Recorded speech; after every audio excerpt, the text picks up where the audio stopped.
Lord Red Fox died peacefully of a heart attack, and everyone agreed that it was appropriate. The traditional way for an alpha to die is at the hands of another werewolf, younger and more aggressive. But Red Fox had not been a traditional alpha. He had spent his life as a peacemaker. He had stopped the trade in dried skins, set up mining co-ops with the dwarfs, and was considered single-handedly responsible for bringing several species of dragon back from the brink of extinction, and now he was sitting in the morgue, thought Yellowbird, doing nothing more interesting than cooling gently. The fact that something is appropriate doesn't stop it being a huge anticlimax. Yellowbird had a glass of well-aged scotch in his hand. After all, it was practically a butlering tradition to dip into the liquor cabinet, and anyway he was mourning "thank you very much," and he was looking out of the large glass windows, which looked out on the wrought iron gates. "They're here," he muttered to himself, "body's not even cold yet and already the first of them are here." He took a closer look. Plumes. The pompous jackass actually went and put giant feather plumes on his horses. "Oh, that goes so well with the golden mermaids on the sides, and the ivory canopy." Yellowbird stepped away from the window, shaking his head. Plumes. On the other hand, he thought, given how much that thing must weigh, he made excellent time getting here. Yellowbird let himself fall into the red plush recliner. It was very faded and the stuffing was poking through in a few places, but it was comfortable, and Lord Red Fox had never cared what something looked like as long as it did its job. He could hear a thumping sound, followed by the sound of yelling from outside. He sipped his scotch and didn't bother to check. That young fool outside would never make it through the 30 days. You always saw people like him, who thought that it was first come first serve when it came to wills, and Lord Red Fox had a huge family, so he certainly wouldn't be the last. But werewolf wills, they were competitive. The man would only be here a day or two and then something would have forced him out, and good riddance to the fat pink slob. Yellowbird swirled his scotch and thought. No, the real power players, they will wait. Oh, they be very active in a dozen completely untraceable ways, but they won't make a move for the manor itself until the last possible moment. He drained his glass and stood up. He was no longer the butler of Red Hall, he knew that, but the work wouldn't stop just because the master was dead. "We will be very busy over the next few days," he announced to the house in general. "I shall stay until the will has been read and everyone has gone home." Then in a much quieter voice he added to himself, "Then there will be time to rest." He walked away, and life went on. Greg never wished chaos on his office. No sane boss would, but he was always glad when it descended, if only because it gave him a huge advantage over everyone around him. He didn't understand why other people didn't seem to be able to remain calm under stress, but he had accepted it as his personal edge a long time ago. He was pacing a wide lap around his entire building. He found that this made him easier to get to at times like this. The telephones were playing a piece of Mozart whenever they rang, and Greg had hoped that this would have a calming effect on his workers, but looking around he could see them flinch on every beat. He made a mental note to try heavy metal next time. He noticed Sandra from the front desk sprinting towards him. She had forgotten to take her headset off first and its cord was flying behind her, whipping passers-by. "Problem, boss." "The Trollbridge workers' strike. The company settled to the full demands?" "Yes, boss." "Get Mikey to call his contact in the company, this smells of corruption. And get Claire to do some interviews with the Dryad community, those extra apples will have to come from them." "Yes, boss." And she was gone. She ran flat into Frankie, who waited on without noticing. "Saw," bellowed the huge man, "the report's out and we were right." Desk Kank was embezzling. Greg yelled back over the background roar of telephones. "Casey has an I told you so story prepared, run at page 5. Yes, saw," and he waited away. Tony, his chief reporter, vaulted cleanly over him, stack of papers in hand and laughing like a schoolboy. He loves this, Greg realized, everything in need of fixing and everyone relying on him. Greg felt a tug on his trousers and turned to see two giant brown eyes looking up at him. "Hello, Lucy." "Hey, sir." "The copier's jammed, sir." "Give it good hard kick, Lucy." "I'm no mechanic." "Yes, sir," and girl wandered off in the vague direction of the copier room.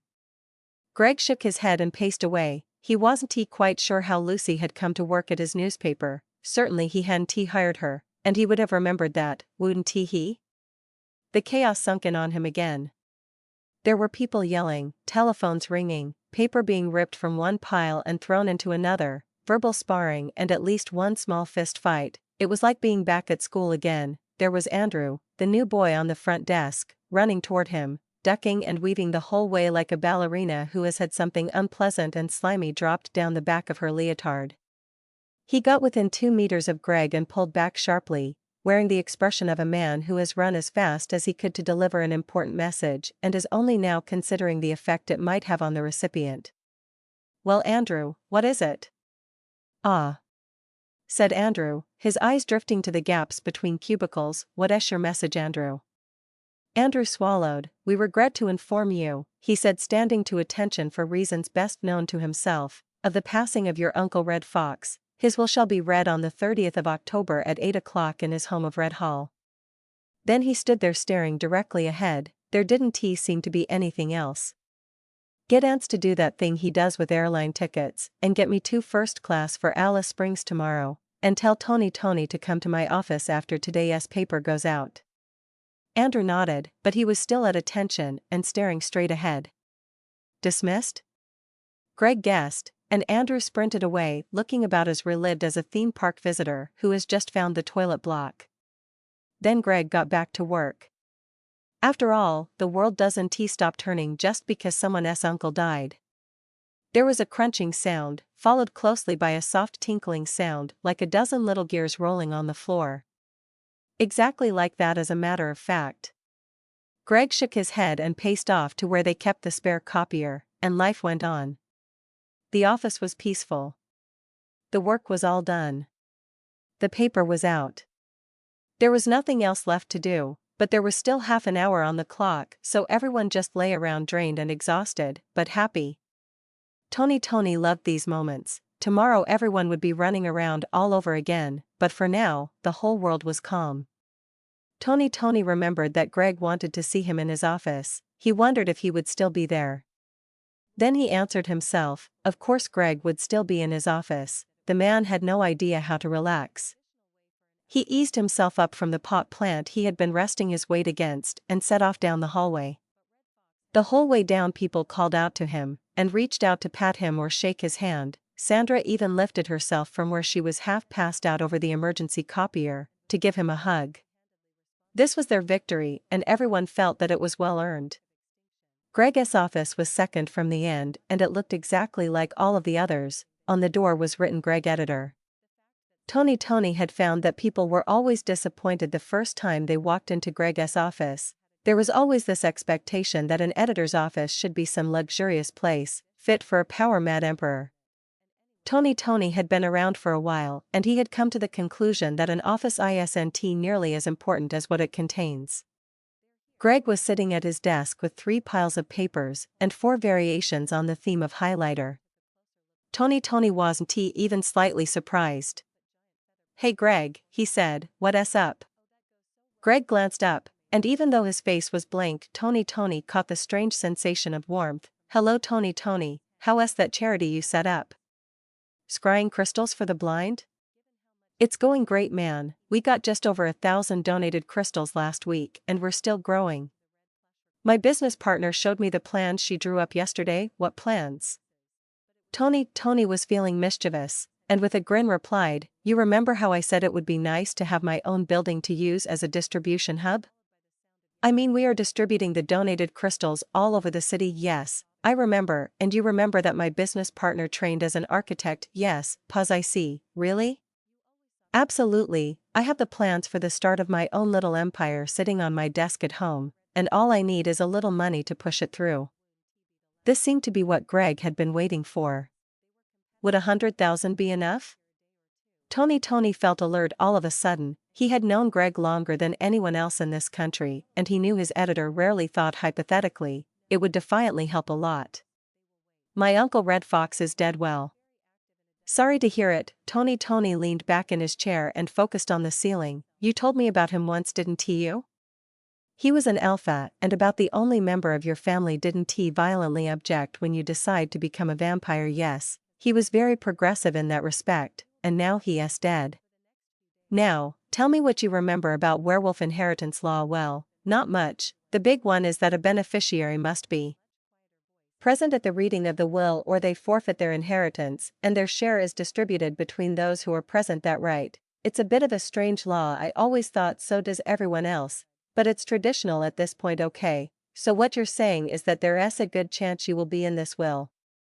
Yes, and even if I'm not, as a close blood relative I still stand to inherit a share if a beneficiary doesn't make it right. I guess that's plan B. Was your uncle rich? The fact that he lived in Transylvania made the country about 70% richer than it would be otherwise. I'm going to call that a yes. Okay, so you have rich uncle and stand to inherit. Where do I come into this? Had a rich uncle, and you come into this because I'm going to need your people's skills to get there, to the reading? Yes, Tony snorted. I think a private jet would help you out a bit more there. No Tony, not here. Here it would work against me. Think about those laws. If a beneficiary could ensure that he was the only one present, then he would inherit everything. Werewolf inheritances get competitive. It's a game, and some of the older werewolves are very good at it. So you can't travel openly or legally, and if you help me to receive my inheritance, I will give you $100,000. Tony settled deeper in the chair with a slightly dazed expression on his face. Can we just walk away like that? Your business partner can cover the charity, Mikey can cover you here, and we can call Rowan in again to cover me. Tony said nothing. He was hunched in his chair and he had his fingertips resting on his forehead.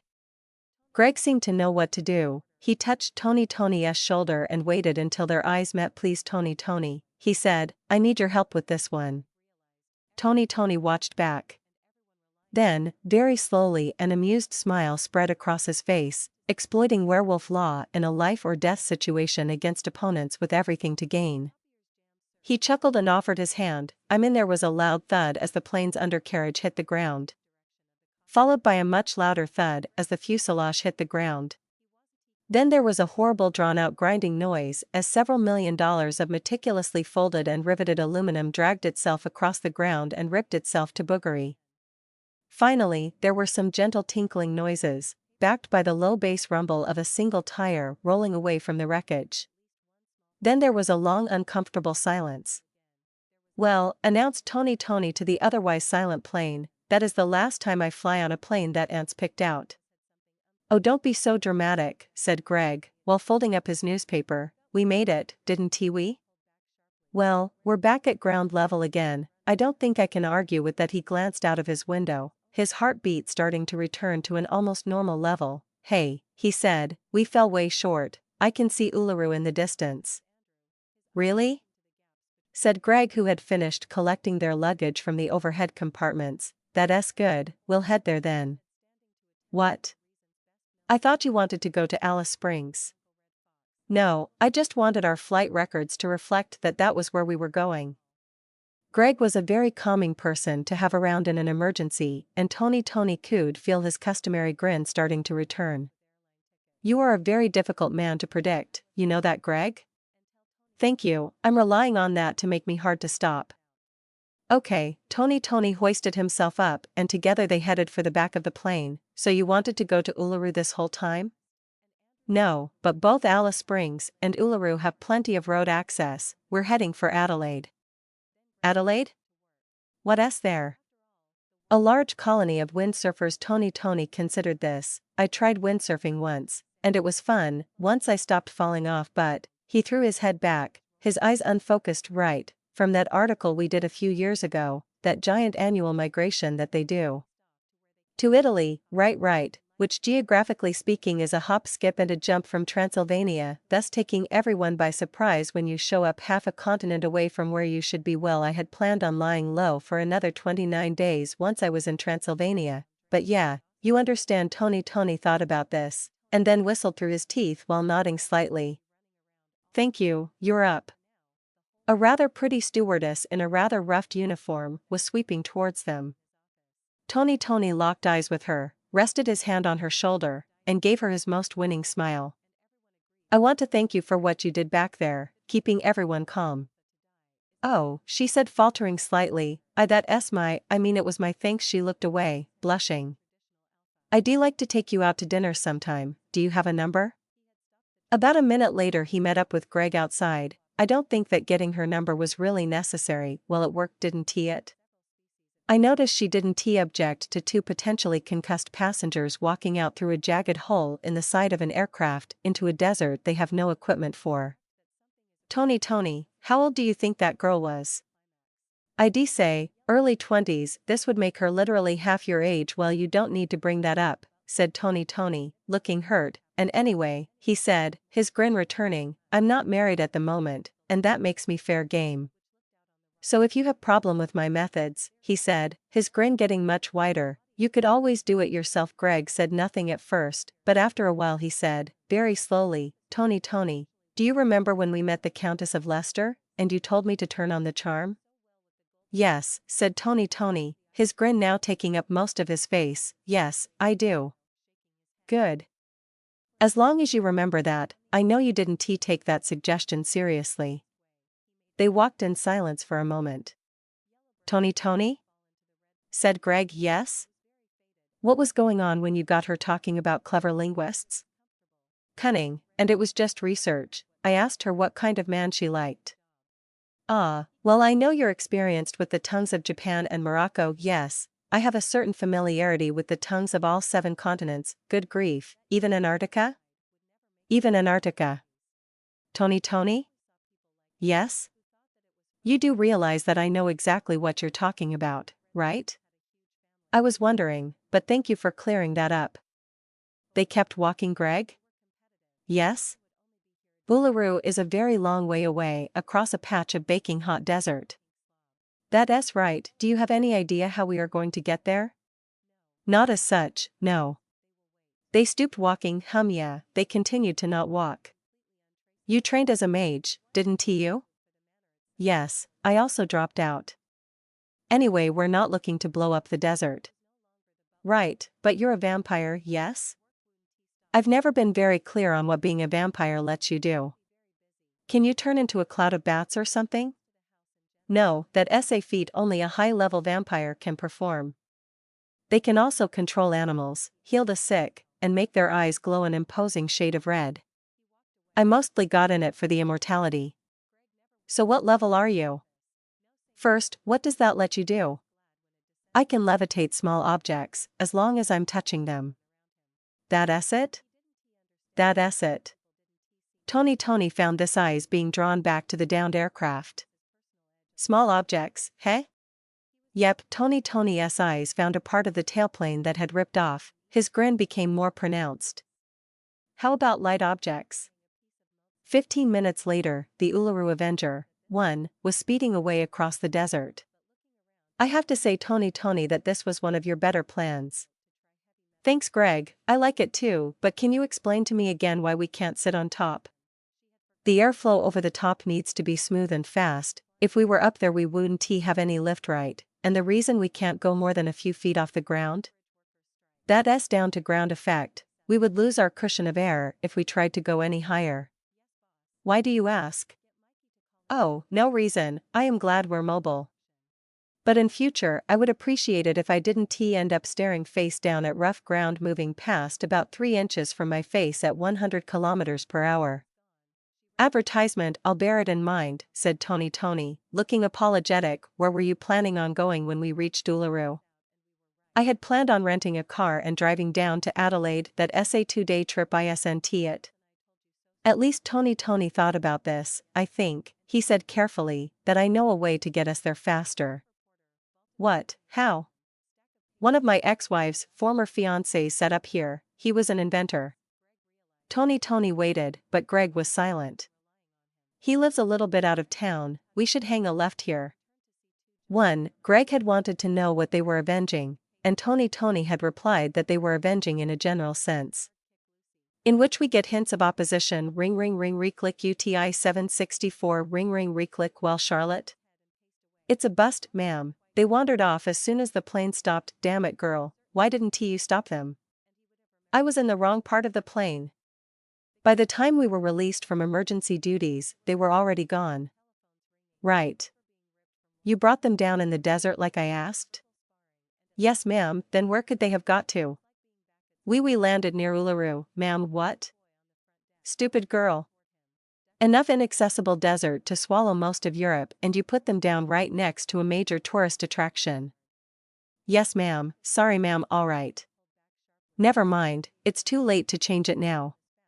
Should I go after them, ma'am? No, it would look suspicious if you left now. Make your way back to France by the usual means and await orders. Yes, ma'am, send your files to Devlin and Johnson, they'll check out the car rental places around Uluru. Yes ma'am. Good day ma'am, good day. Charlotte, click. Several thousand miles away, Lord Green Badger lowered his headphones and took a sip of his cranberry juice. Well, he thought, that was unexpected, in which our heroes cross a lot more desert, at a much higher speed. Greg was trying, but the object he was looking at wasn't making much more sense inside his head than outside it. Still, certain nasty suspicions were beginning to form. Tony? Yes? What, exactly, am I looking at?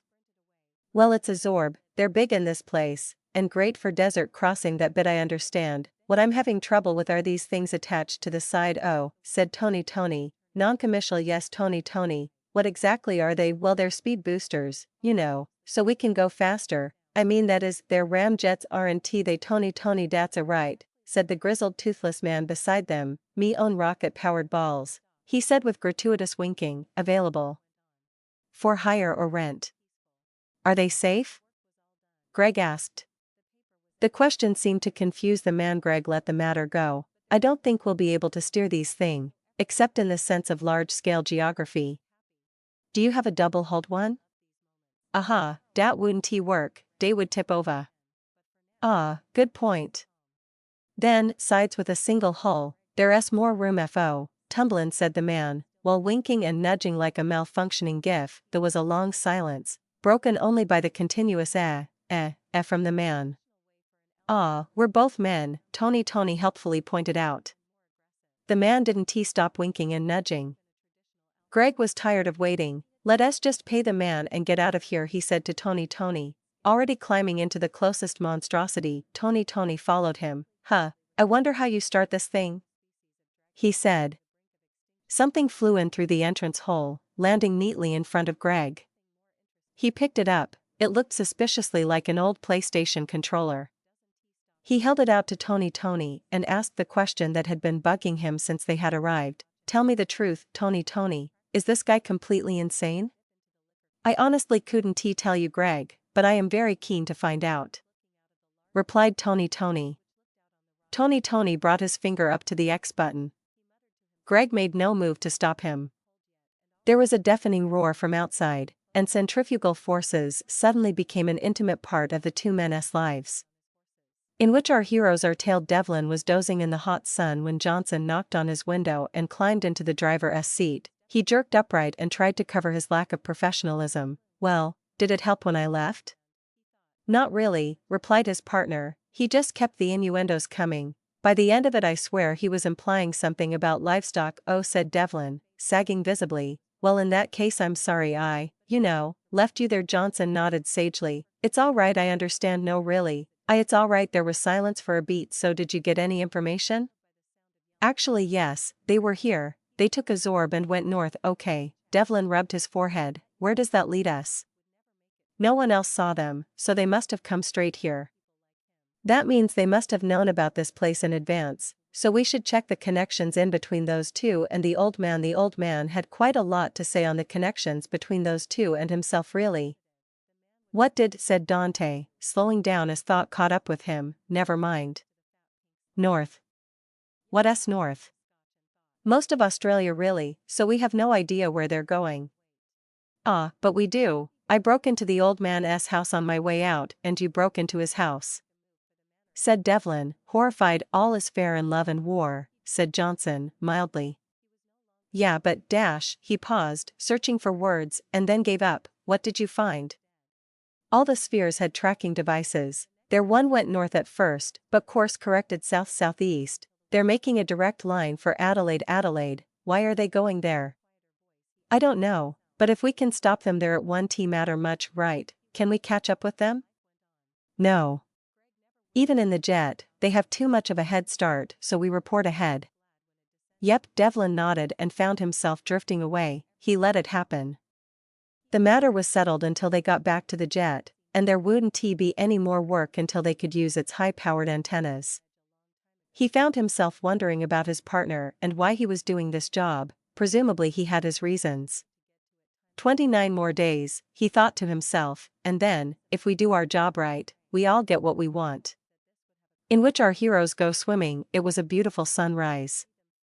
Tony knew that wasn't too much of a conclusion to reach, but still, since he was watching it while it went past him at ridiculous speed, spinning like a top, he felt that he was justified in a one-adjective description.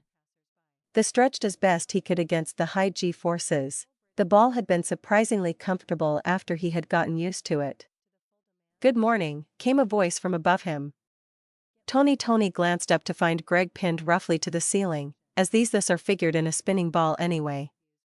"Morning," he replied. "Wow, were we going through the whole night?"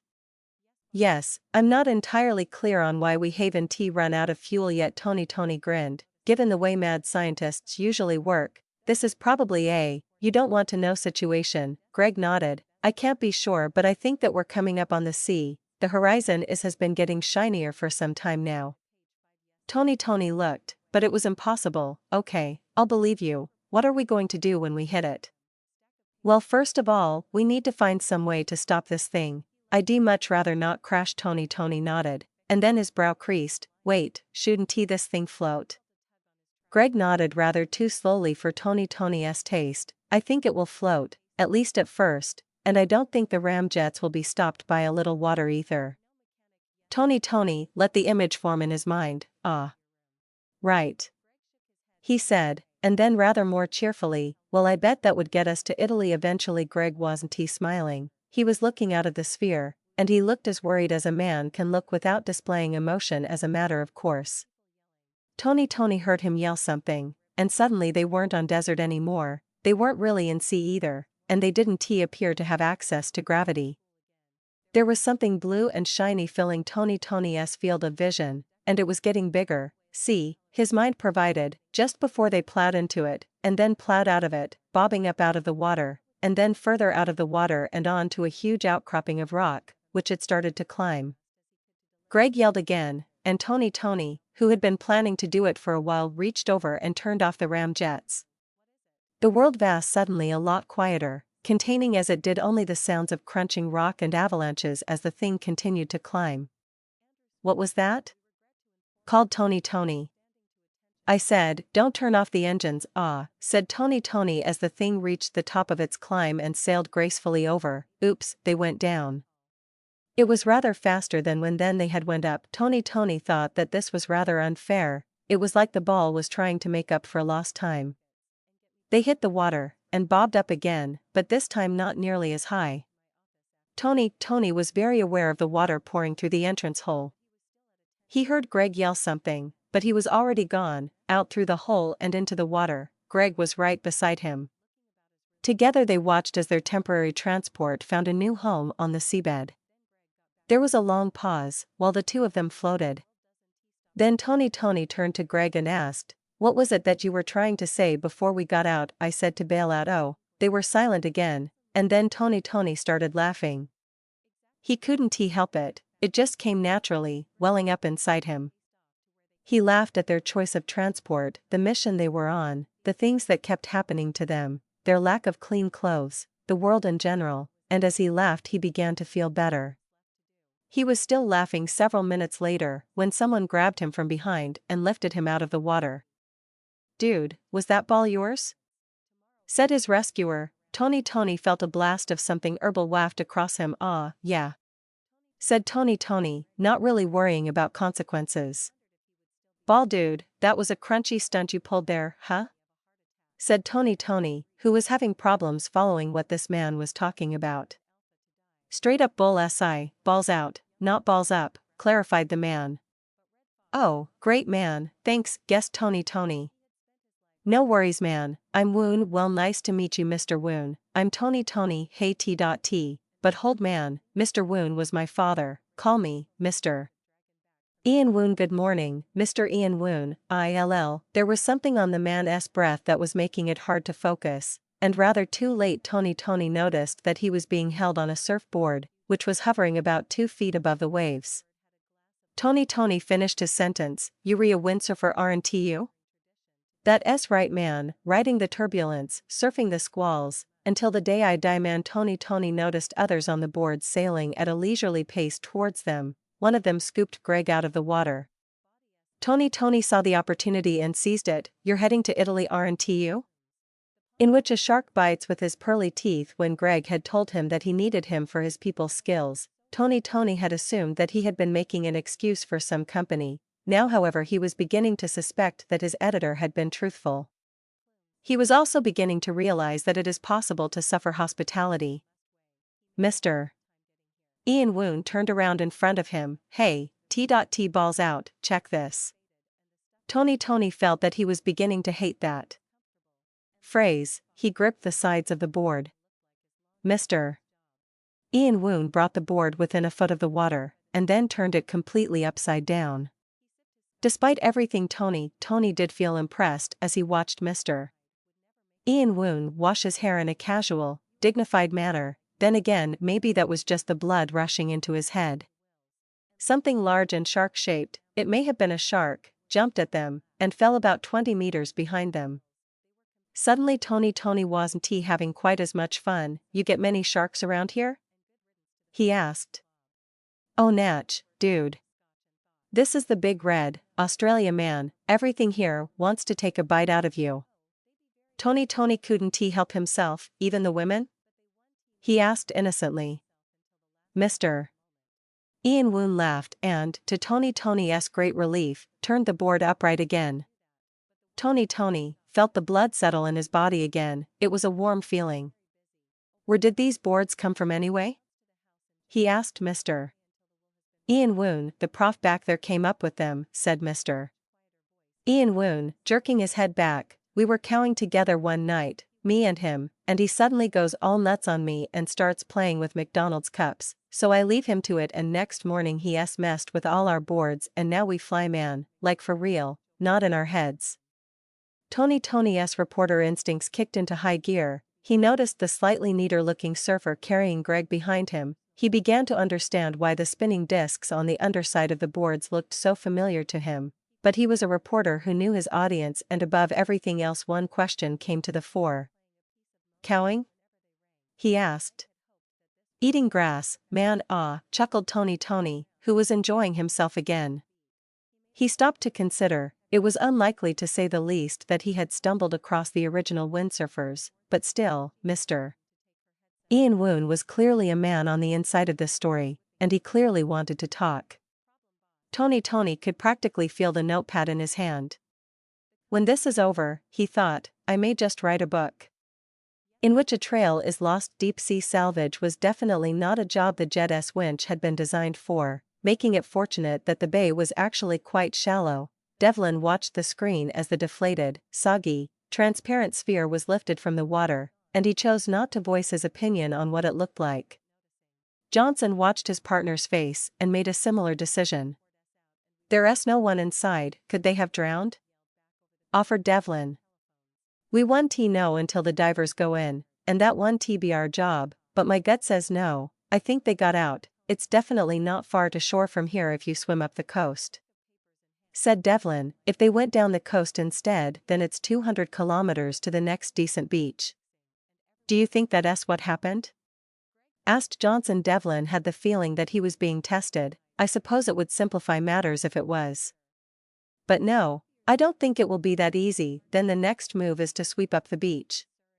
"Right, there's no cover out here. If we go slow, then we can't miss them. At the very least, we should see footprints." Johnson nodded and nudged the throttle forward. "And what do we assume if we find nothing?" Devlin's brow furrowed. "Either they went down the coast and drowned, or someone picked them up. But we don't know if it was by boat or plane. Plane is unlikely, it would need the ability to land on water to start with. Nevertheless, it's possible, especially if they arranged this in advance." Johnson nodded. "So they're either at the bottom of the sea, or literally anywhere." 200 kilometers of coastline is too much to search with divers, so either way, they're gone and we're lost. The two men watched the monitors as their jet swept slowly up the beach. Are we going to give the old man his Zorb back? Asked Devlin, after a long wait. Johnson's eyes didn't move from the display. Why? He asked. Well, he only rented it to those two, so if we keep it isn't that like stealing it? Johnson kept watching the display. I don't think those two intended to bring it back. Nevertheless, Johnson looked up and considered his partner carefully. After a very long pause, he lowered his eyes to the monitor again. If we don't find them, then it can't hurt to take it back for him. It's not like we're footing the gas bill. Devlin nodded, looking relieved, and let himself fixate on the screen again. Nothing more needed to be said, and the great ominous jet swept onwards. In which our heroes bite off more than they can chew. Greg was sitting on a rocky outcrop, just over the horizon from Italy, and he was a very impressed man.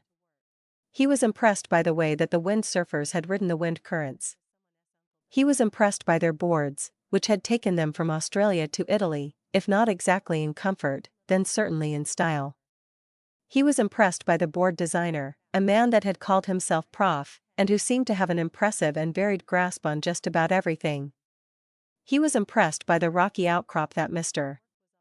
Ian Woon had picked out. The view of the sunset on the sea was impressive, and he was impressed by the windsurfer's taste in incense. He wasn't quite sure what they were burning, but whatever it was having an impressively relaxing effect on him. He was also impressed by Tony's social skills, and he was impressed with himself for bringing him along. Tony and Mr. Ian Woon were sitting around the campfire laughing together and chatting like brothers. As Greg watched, Mr. Ian Woon introduced Tony to a tall and well-tanned woman wearing what might be charitably called a bohemian costume. Somewhat to his surprise, Greg found himself raising no objections. So what if this girl looked 25 at most? It wasn't like they were hurting anyone. Greg let himself flop back onto the rocky beach. Sitting up suddenly seemed like it would take too much effort to be worth it. He just lay on that beach admiring the stars and was somewhat surprised when Tony jumped on him, which he had imagined he would be doing to the tanned girl at this point.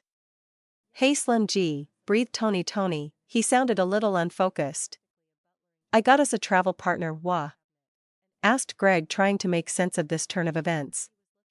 Tony turned Greg's head towards a boulder away from the massed group, where the girl from before was doing something with her feet, silhouetted against the setting sun. A few seconds later Greg realized that she was also holding a rapier, with which she was practicing jabbing and thrusting motions. This was, Greg realized, not a small detail and something which he really should have noticed earlier. He wondered if something was wrong with his head. Then he wondered if there was something wrong with Tony's head when what he was saying began to filter through. She's Mr.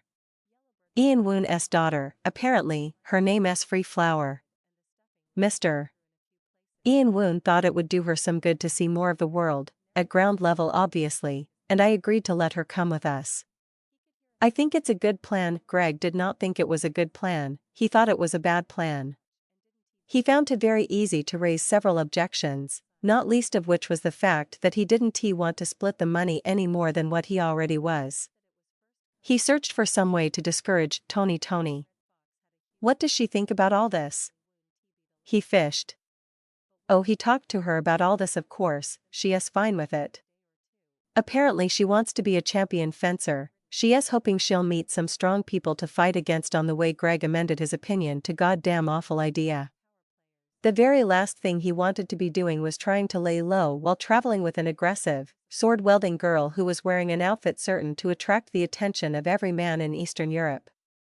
Before he could voice any of this, however, he found his eyes drawn over Tony's shoulder. Impressive, he managed to gasp. Tony turned and looked upwards. Eventually, everyone else did so as well. It was an impressive cloud, storm. Greg corrected himself, storm was definitely the right word in this case. It was towering, billowing, and many other adjectives too, but that wasn't the impressive part. The impressive part was the way it whipped and thrashed towards them, like a caged beast trying to break free, the way it clamored, rising, and crushing, with all the rage of an Italian family. Greg turned away and looked around. No one else did. He recognized the look in their eyes. There is a look that artists, or engineers, or jailers get when they are faced with an impossible challenge. It's a look that betrays a pumping heart, racing adrenaline, and a complete certainty about what is going to be happening in the next few minutes. Mr.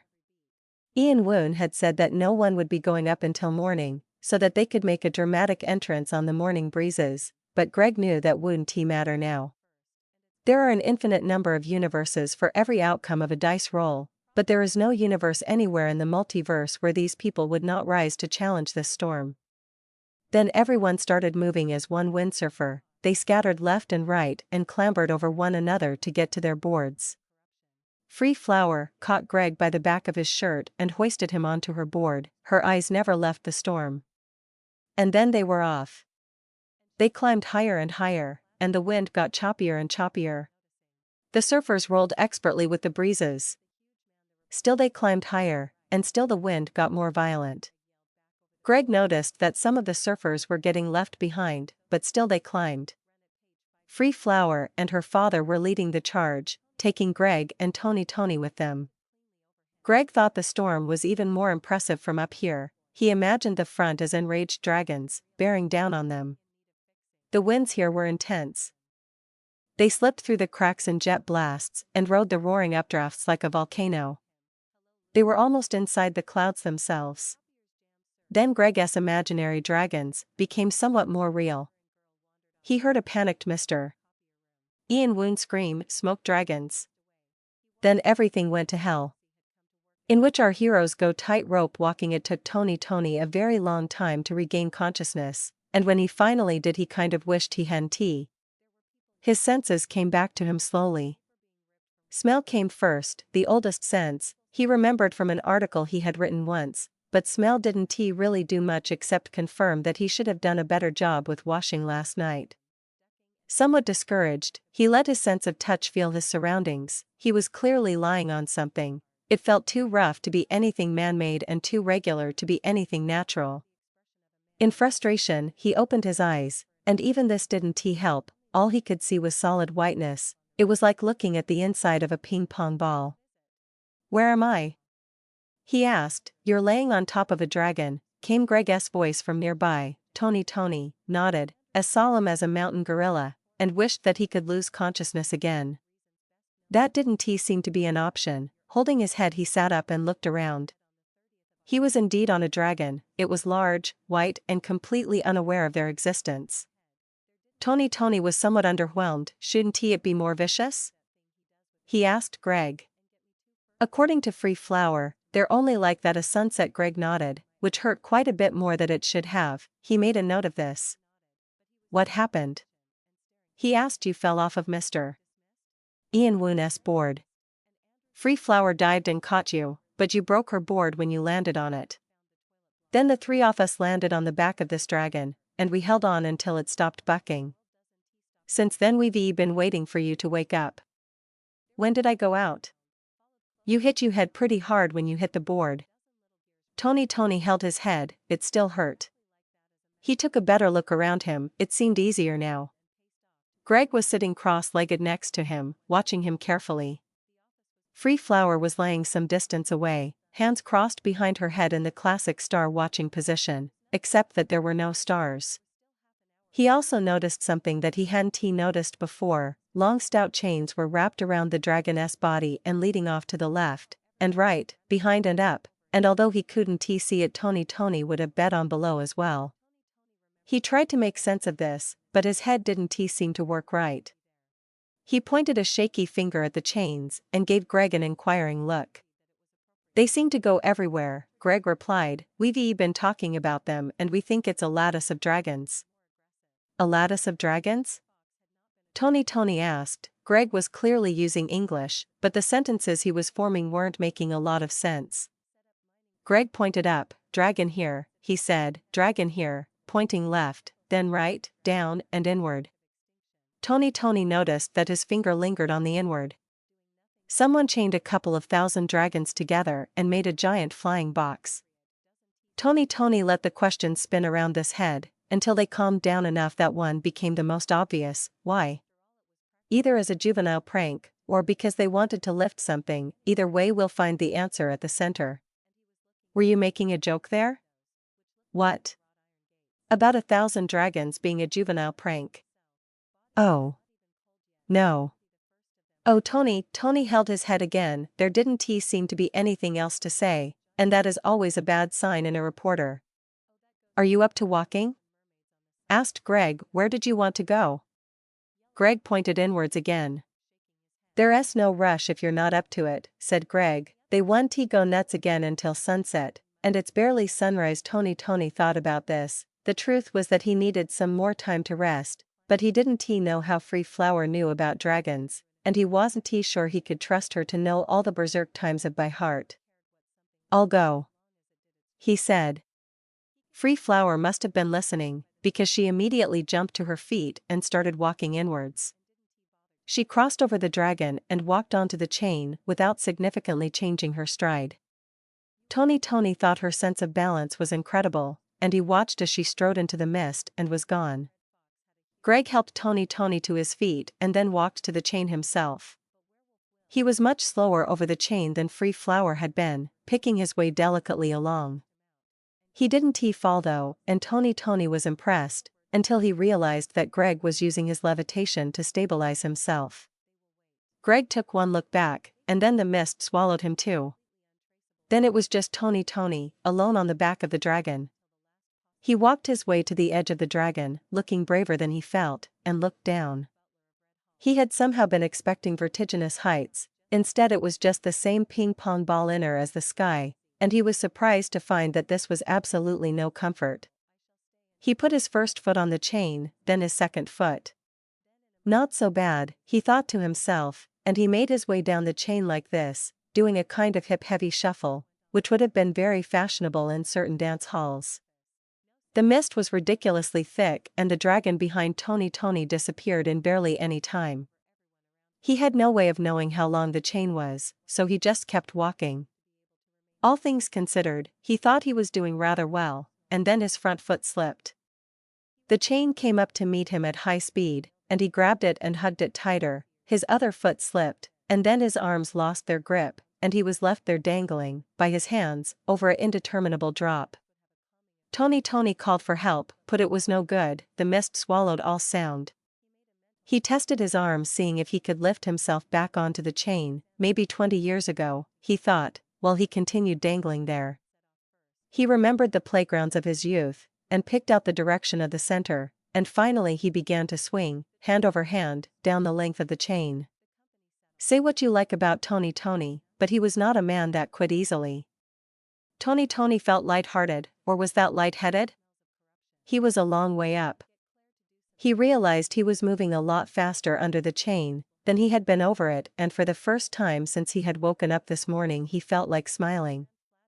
He was almost disappointed when hands grabbed him and started pulling him upwards. What happened to you? Asked Greg Fell. Explained Tony. Greg didn't say anything back. Perhaps he was relieved to see Tony smiling again. This dragon looked, to Tony's eye, exactly like the last, and it had exactly the same array of chains. Free Flower was waiting at the center, and once she had seen that Tony was safe, she turned and walked inward again. The other two followed her. That's how they went on, chain after chain, dragon after dragon, again and again, through a solid white sky. Until Tony began to suspect that someone had set his life to infinite repeat, and failed to tell him. At what must easily have been the 4 billionth dragon, Free Flower stopped for a moment, and then she turned and started walking left. Greg and Tony followed her, for dragon after dragon after dragon. Then, quite suddenly, something different loomed out of the mist. Tony had no idea what it was, but he almost cheered out of sheer novelty. It looks like an island, said Greg.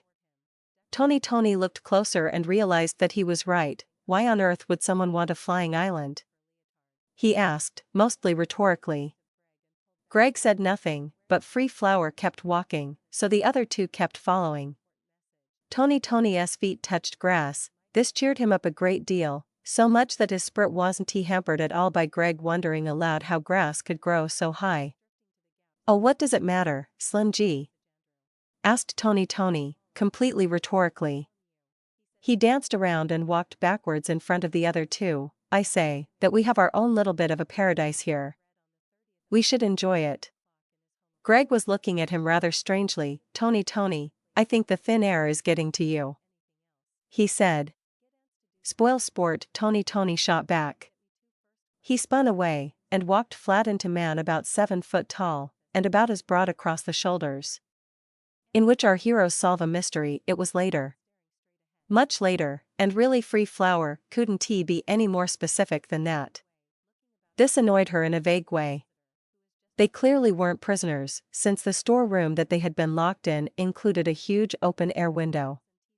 The window opened on a short, inverse cliff, and then beneath that a 20,000-foot first step, but it was clearly an open window. She was leaning on the windowsill and considering the cliff, since the sky wasn't much to look at. She had decided that she could probably handle the cliff. After all, she had a great head for heights, and the skinny pale one could probably handle it too, but the gray-haired one would fall. Beyond all doubt, she had seen the way he had been affected by the altitude.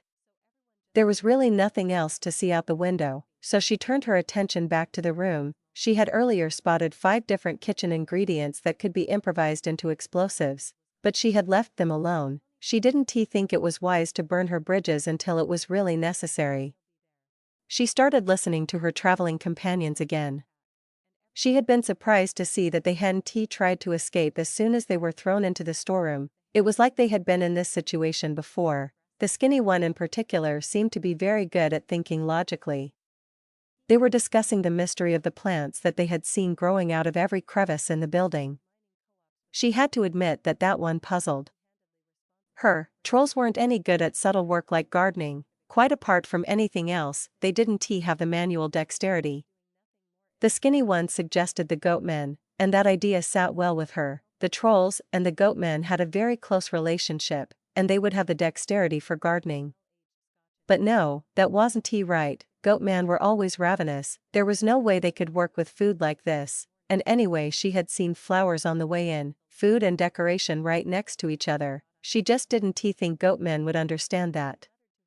She listened to the men discussing. They brought up many good points, and they were trying hard, but in the end they were stumped too. Eventually, more time passed. When the knock at the door finally came, Free Flower was relived. She had been becoming worried that they had been forgotten. She trooped out silently behind the troll, and was pleased to see that the others did the same. The gray-haired one was trying to talk to the troll, but the skinny one hushed him. She wondered where the skinny one had learned about trolls from. He had known that it was pointless for a human to talk to a troll. She hoped that they were being taken to see one of the goatmen. Their voice box didn't let them speak human languages either, but they would understand her if she spoke to them. If there were none here, and that didn't seem unlikely given all the plants that they passed, then they would be forced to kill a path to the door. They came to a great hall, luscious with vegetation. In the center, proud and very central, was a grove of apple trees. The answer came to her at once, as it came to the other two too. "Dryads," she called out. In which our heroes experience the language barrier. Greg's heart rate was perfectly normal, and his face was blank, and he wasn't sweating, or breathing fast, but he knew, despite this, that he was excited.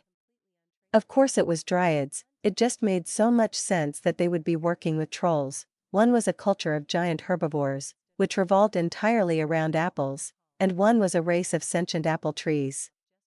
It was just too perfect. He couldn't understand why it hadn't been tried before. And the best thing was that dryads could not only understand human languages, they could speak them too. He had been hoping that there was a goat man on board, but this was even better. He stepped forward and began to speak. He spoke wonderfully. He was eloquent, concise, he remembered everything and said it perfectly. He told the dryads of their quest and their trials so far. He asked for their help, and he did it so skillfully that when he was done, the last strains of his words hung in the air like music, and it was like the whole universe would gladly bend to help them. There was a long silence. Then one of the dryads made a sound like a grizzly bear with laryngitis snoring into a tin can. There was another long, and more uncomfortable, silence, and it began to dawn on Greg that there is a huge gap between being able to learn a language and actually learning it. Greg tried to turn to the people behind him without actually turning his head. Did either of you catch what language that was? I don't know, said Tony. Turkish? It's Dryadish, the native language of the Dryads, pointed out Free Flower. Oh, said Greg, in dull surprise, can you speak Dryadish? Free Flower shook her head, and Greg realized he had asked the wrong question. Can you understand Dryadish? Free Flower shook her head again. Damn, thought Greg. He turned back to the Dryads and pointed to himself. Greg, he said, slowly and loudly. No one did anything for so long that Greg considered repeating himself, but then one of the younger-looking Dryads pointed to herself and made a noise like a man tobogganing down a pebble mountain while playing a frantic drum solo. Undiscouraged, Greg began to restate his speech from before, through the medium of improvised sign language. He was even slightly put out when Tony interrupted him by saying, I bet Claire could speak Dryadish. Greg let the image of one of his reporters fill his mind. Claire, he thought, tall woman, slim, willowy. For the first time in his entire life, he attempted to apply that adjective to a woman, and found it fitted perfectly. A suspicion began to form in his mind. She's not, you know, half Dryad, is she? Quarter, actually. It was her maternal grandfather. Greg tried to wrap his head around the logistics of this new information. As much as Dryads looked like women, they were clearly still trees, rough bark and all. Her father must have been an interesting man, he concluded, resolving to think the matter through at a more opportune time. Can I borrow your phone, Tony? Apparently he could, since Tony handed it over. Greg dialed the number he had memorized 10 years ago. It was a familiar voice that answered. Hello, Daily Soapbox, how may I direct your call? Hello Sandra, it's Greg here. Evening, boss. Pause, how did you know it was me? Lucky guess. Listen, I need to talk to Claire, putting you through now. Boss, there was ringing, and then. Click. Sir, is that you? It's me. Listen, can you speak Dryadish? A little, sir. What my mum taught me, thank gods. I need you to translate for me. I'm ready, sir. He told her what he wanted to say, and she burst out laughing. It wasn't the reaction he had been expecting. What's the matter? Sir, that will never work. Dryads are nature's businessmen, they won't even understand what you're asking them. Dryads don't grant favors, it always has to be a deal, a trade. Greg nodded, he knew he didn't have much to trade. Tell them that I'm Lord Red Fox's natural-born son. Even through several hundred kilometers and a radio connection, Greg could still feel Claire's eyes boggling. Are you? Just tell them that. Claire giggled. All right, but if you're lying to them, then you had better hope that they don't find you out. Sir. Thanks for the tip, Claire. Are you ready? Sure thing, sir. Hold the phone up for them. Greg did so. A sound like a tap-dancing avalanche began to emanate from the phone. 5 minutes later they were in another locked room, but the others didn't seem to mind much. Look, they have beds. Cried out Tony, happy to the point of tears, and a real-life bathroom. Greg left him to it. He wanted to wash as well, but he decided it could wait a while. He noticed that Free Flower had walked straight to the window and was watching out. Greg realized that he was glad Free Flower was there. She had recognized the Dryadish when neither he nor Tony could. In spite of his initial misgivings, he was beginning to suspect that she would be a valuable asset. He joined her at the window ledge. Where did you learn to recognize Dryadish? He asked. I've been around, said Free Flower, and that seemed to be it. She didn't volunteer any more information, and Greg didn't push the issue. Together they watched as the sun set and the dragons grew restless. In which we acquire another group. Claire's eyes were on her screen, but she wasn't reading.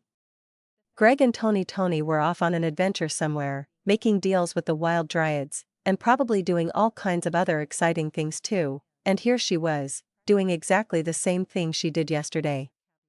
The injustice rankled. Claire was bored, and if she was anything, Claire was a woman who didn't deal well with boredom. She was also high enough in the command chain to be able to set her own assignments. Tony and Greg were doing something secret, and in Claire's mind the word secret was synonymous with interesting.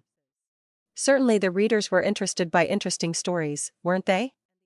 Tony and Greg were off on an adventure, she was stuck here, but she had a duty as a reporter to chase this story, right? She walked the width of her office and poked her head out the door. "Oh Frankie," she called, "just out of curiosity, how much tracking do you remember from your army days?" In which recent events are discussed. Lord Green Badger sipped a glass of red wine and watched the sun rise.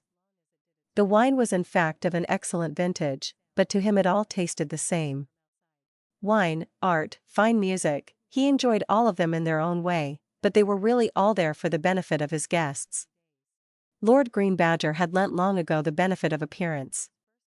The sunrise, however, was beautiful. Lord Green Badger let himself drink it in while he thought about Lord Red Fox's will. They were, he thought, 5 days in, and the visitors to the manor hadn't dropped off yet. That was to be expected perhaps. It would take time for overseas visitors to arrive, and many of those he had already chased off would want to come back for another shot. You saw those trends in other wills, and Lord Red Fox had an enormous family. Still it meant another busy day for him. He had managed to chase off all 5 people who had showed up yesterday, and today it looked like he could expect another 5. He considered Blue Quail, Lord Bluefinch's son. The man had, like all the others, through ignorance or arrogance, shown up in the belief that it would be easy to claim his inheritance. Lord Green Badger allowed himself a faint smile. 5 days on and he certainly no longer believed that. Still the little man was holding on, and Lord Green Badger was somewhat impressed. He was like a little scrappy bulldog. But still, Lord Green Badger sipped his wine and dismissed the man from his mind. He would be stepping up the pressure today, and he felt fairly sure that his cousin would do the same, so the man would never make it to the reading. If he managed to stay in the house, then he would just drop of stress, which would solve the problem nicely, even if it would smell somewhat. He turned his attention to the man Greg. That one had come out of left field for him. He hadn't even been aware of the man's existence, much less that he could be a serious threat. Not for the first time he was impressed by his cousin's foresight. She had seen him coming years ago and prepared accordingly. He had been monitoring his cousin's communications and been very impressed with what this, Greg, had managed. There was a new group forming in the offices of the man's newspaper. Green Badger was letting them. If they kept reporting back on their progress, then it would be a good source of information for him, and he was rather curious to find out exactly what this, Greg, had been doing with the Dryads. That just left his cousin, the good Lady Greenrow. With the greatest respect to the new man, Lord Green Badger felt that she was still his greatest threat. She was cunning, ruthless, and she had a pre-established worldwide network. It was only the fact that she was mostly ignorant of communications that allowed him to keep a somewhat upper hand, and he knew it. Lord Green Badger drained his glass. That would be it, he thought to himself, her, me, and him, around that table on the 30th. And then it would be Lord Red Fox's move. The sun was almost up. He let the last of the sky turn a brilliant early morning blue, and then he stood. It would be a busy day, he could feel it. He turned on his heel and walked back inside his house, in which troops are mobilized. Claire felt like a drill sergeant as she paced back and forth, inspecting her assembled men. She reached the end of the row, turned and walked back, making notes as she passed. Frankie defiantly looked the part. He had managed to dig up good quality hard weather gear at very short notice. She saw that he was standing like a coiled spring, a man on top of the diving board. Claire realized he was fighting the urge to snap to attention, and she felt like giggling. Andrew was wearing his normal work clothes, wrinkled and smelling somewhat like fear. Claire wasn't happy about him, but Sandra had made it quite clear what she thought about walking off the job, and it didn't seem to matter how many times Claire explained that they were following up a lead. Sandra was still immovable. She left Andrew shivering like a caged animal, and walked past her third man. Ance was slouched in a large plush armchair, one. Although now that Claire thought about it, slouched, was definitely the wrong word, since it implied that the subject was still upright. Ants had found a way to sit comfortably while his head was scraping the carpet. Claire wondered why she didn't find this odd, and then it occurred to her that she had never seen ants in any position other than sprawling and looking bored. They may have been only 1/3 soldiers, but Claire still felt like a drill sergeant. She turned on her heel at the end of the line and called attention. Frankie rapped his heels together in a textbook attention, and looked much relieved. Andrew froze up like a board, making Claire worried that he was going to tip over. Ants rolled his eyes over to her and gave her a contemptuous look. That's about what I expected, thought Claire, satisfied. She turned and walked in front of them, turned away for a moment to gather herself, and then turned on her heel to address them. Men. She belted out, in the most booming voice a slim, 23-year-old woman could muster, are you ready to take part in the greatest adventure of our lives? Yes, sir. Snapped out Frankie, in a far more impressive booming voice. All right, said Andrew, looking terrified. Ants grunted, it sounded vaguely affirmative. Ants, said Claire, keen not to lose the momentum, is the helicopter ready? Ants nodded, dusting the carpet. Claire turned to Frankie, are you still ready to fly the helicopter? Yes, sir, I am. Andrew, are you ready to man our communication equipment, defending it to your death? Well, death, I never. Andrew. Yes. Good. Claire felt wonderful. When they make a movie of my life, she decided, I want this scene to be in it. Everything's ready then. Ants, man your station here. Frankie, Andrew, follow me to the roof. Wove out. And indeed they were moving out, and everything was going well, and then her phone rang. 1. Claire knew for a fact that there hadn't been any armchairs in the office that morning. Sometimes ants put a lot of effort into relaxing, in which a deal is made. Greg was in front of the dryads again, alone this time. He was holding Tony's phone up again, listening to what sounded to him like a small nuclear confrontation, fed through a wet mesh wall. Eventually the sound stopped and he held the phone against his ear. They're offering you a deal, sir, said Claire. You have to stop some sort of apocalypse that's going on down below right now. If you do that, they'll take you to Transylvania. Greg focused on the important thing, apocalypse? He asked. Their word, not mine. Actually, I suspect their word was something like, he scratched the phone against his 4-day beard. Claire sounded shocked. How did you know that? She asked, sir.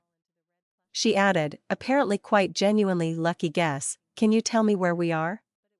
Sure, sir, if you could just hold up the phone for me again. You know what, Claire, I'm suddenly not so curious, said Greg, who had been locked in his room for most of the day, and was quite keen for something to happen. Okay, sir, what do you want me to do? Greg considered. Tell them I accept, he said. 5 minutes later, Greg was staring down on a ping-pong ball sky. Tony and Free Flower were there beside him. Tony looked up at Greg and asked, are you really Lord Red Fox's son? What? What you told the dryads earlier, are you really Lord Red Fox's son? Greg looked at his friend carefully, weighing him up. Finally he replied, yes I am Tony. Tony looked confused. Why did you always call him your uncle then? It's a werewolf thing, we never use close titles to refer to our relatives. Why? Somehow it had never occurred to Greg to ask that question. I don't really know, it's just always been like that. Ah, said Tony, grinning wryly, it's traditional. Greg felt like he could laugh. Yes, he said, I suppose it is. The troll that had escorted them to the edge came back now. He, or she, Greg couldn't be quite sure which, had 3 bundles in his arms. For a mad moment Greg thought of little troll babies, but then the troll handed them out and he saw that they were backpacks, a little bit old, but otherwise fine backpacks. There didn't seem to be anything else to do, so Greg started to pull on his backpack, which turned out to be surprisingly heavy, full of food maybe? Out of the corner of his eye, Greg noticed the others doing the same. He got the backpack on, including the fiddly little security straps, and then he stood and waited.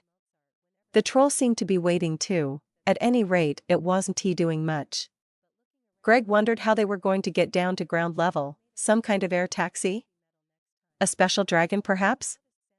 What do you think is in these things? Asked Tony. Greg shrugged. He didn't really have an answer, and he didn't think it was that important. Free stuff was free stuff. Something was poking him in the back. He shifted uncomfortably and reached underneath his pack.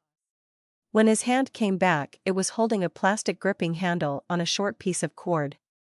Far too late, his brain started to make the connection between the cord, the sky, and the large troll, who was still standing behind them. Tony, he said slowly, I'm not sure these are. Then the troll pushed them over the edge. Greg took freefall well. He stayed calm and observed around him. He could see dragons whipping upwards and past him, like the floors outside a glass elevator. The sky was still the same impenetrable white. Somewhere above him, Free Flower was sweeping acrobatically. She looked like she was having fun, so he left her to it. Tony was thrashing around, and looked like he was using the kinds of words that make rushing wind a bonus. Greg yelled at him to calm down, but his words were swallowed too. It probably didn't matter though. Tony had great survival instincts. He would pull the cord before he hit the ground.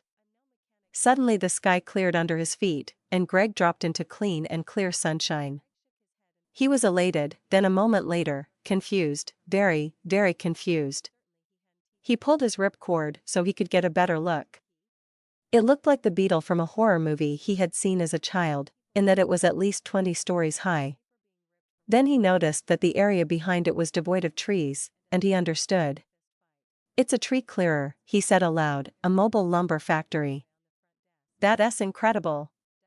He noticed that Tony had opened his chute as well, and was drifting down next to him, giving him a funny look.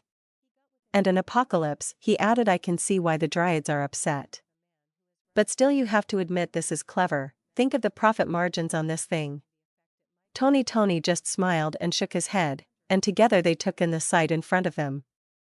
I say we land a little way away, said Greg, that way we can check out the guards and the procedures. Nah, said Tony, the sun's starting to go down. I say we just land on it, go the honored diplomat route, it's always worked before. Greg nodded, and together the two men drifted down. In which our heroes have a familiar experience. When morning came, Greg opened his eyes and stared at the bottom of the bunk above him.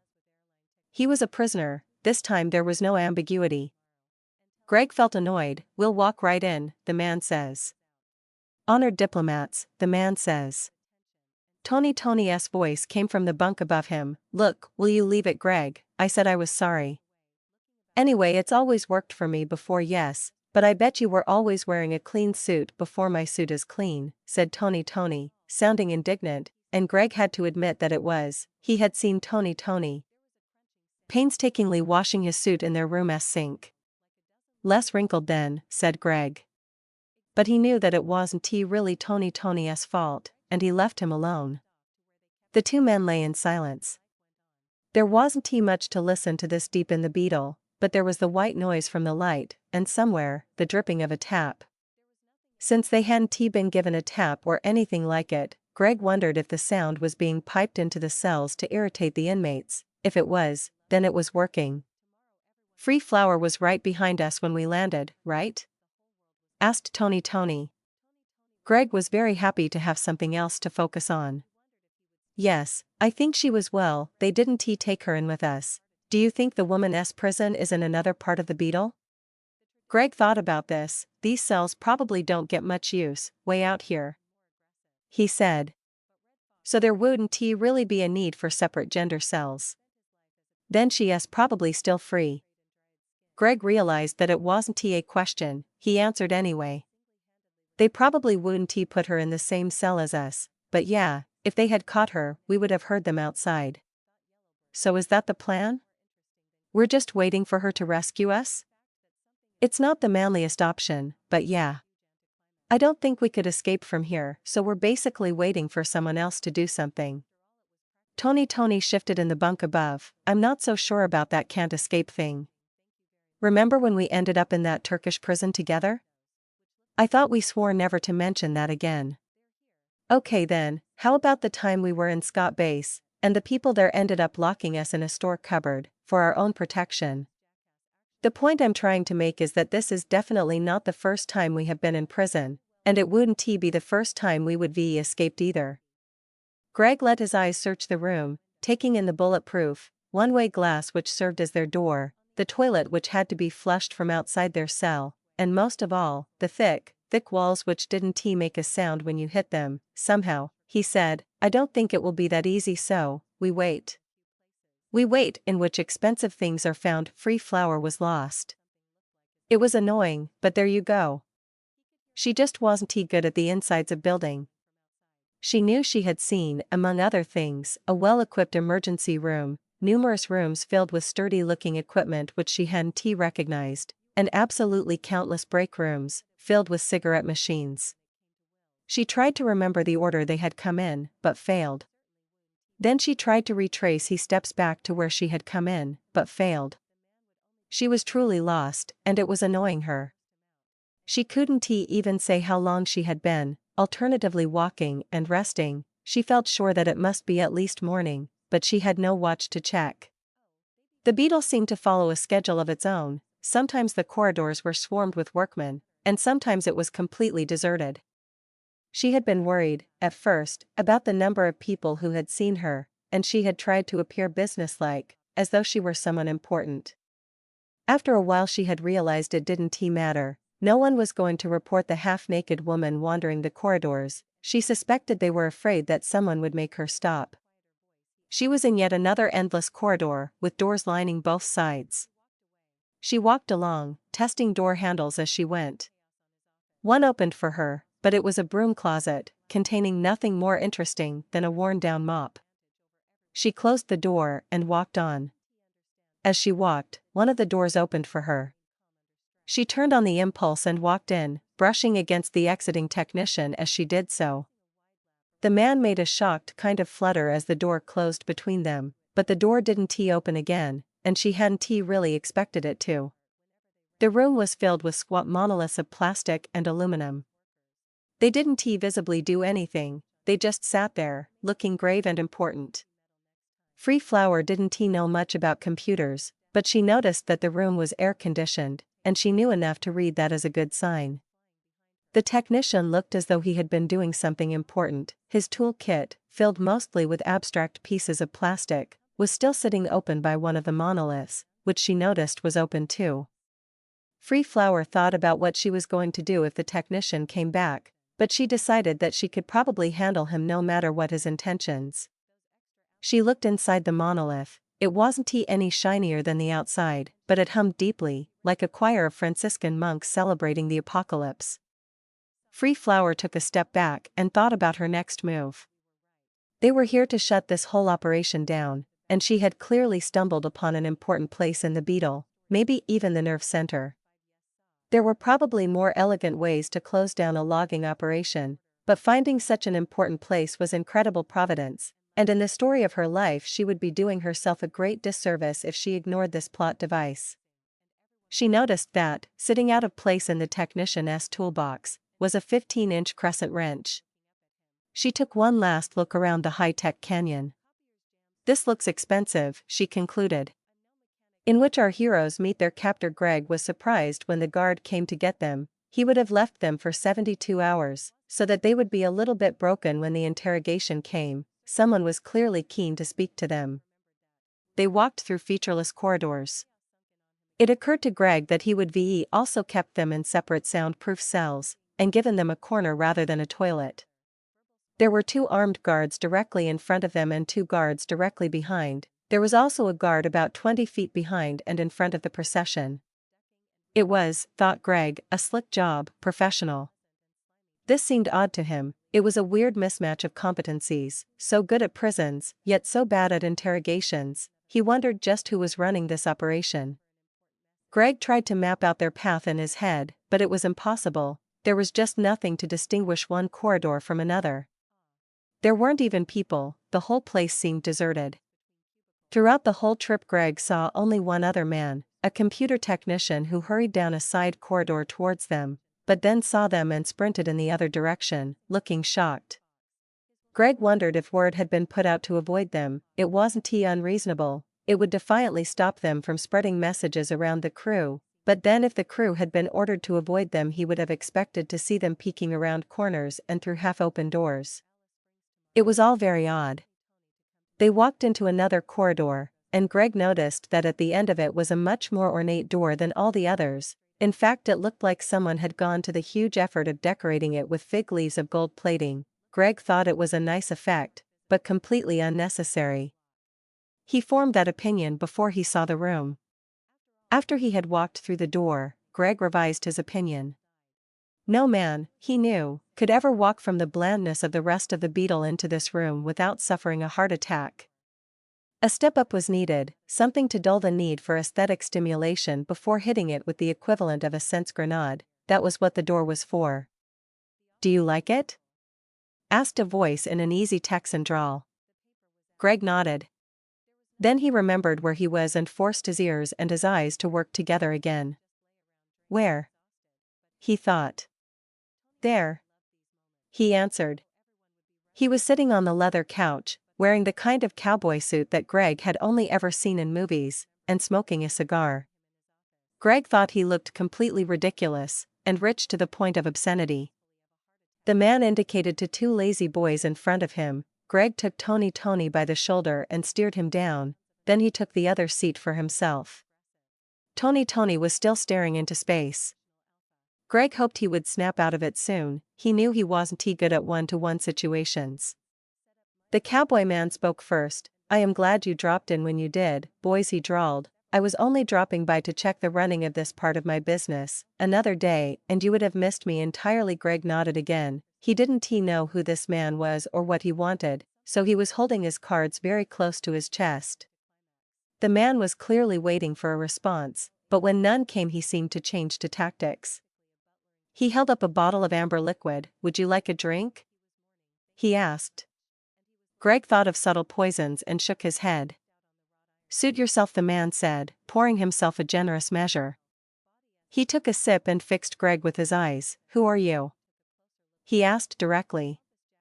Greg looked at Tony, saw that he was still staring into space, and decided to go with what worked.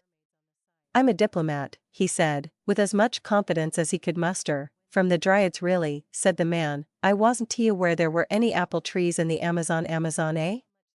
Greg filed that information away for later. "I don't believe there are, but the Dryads seem to object to such large-scale logging."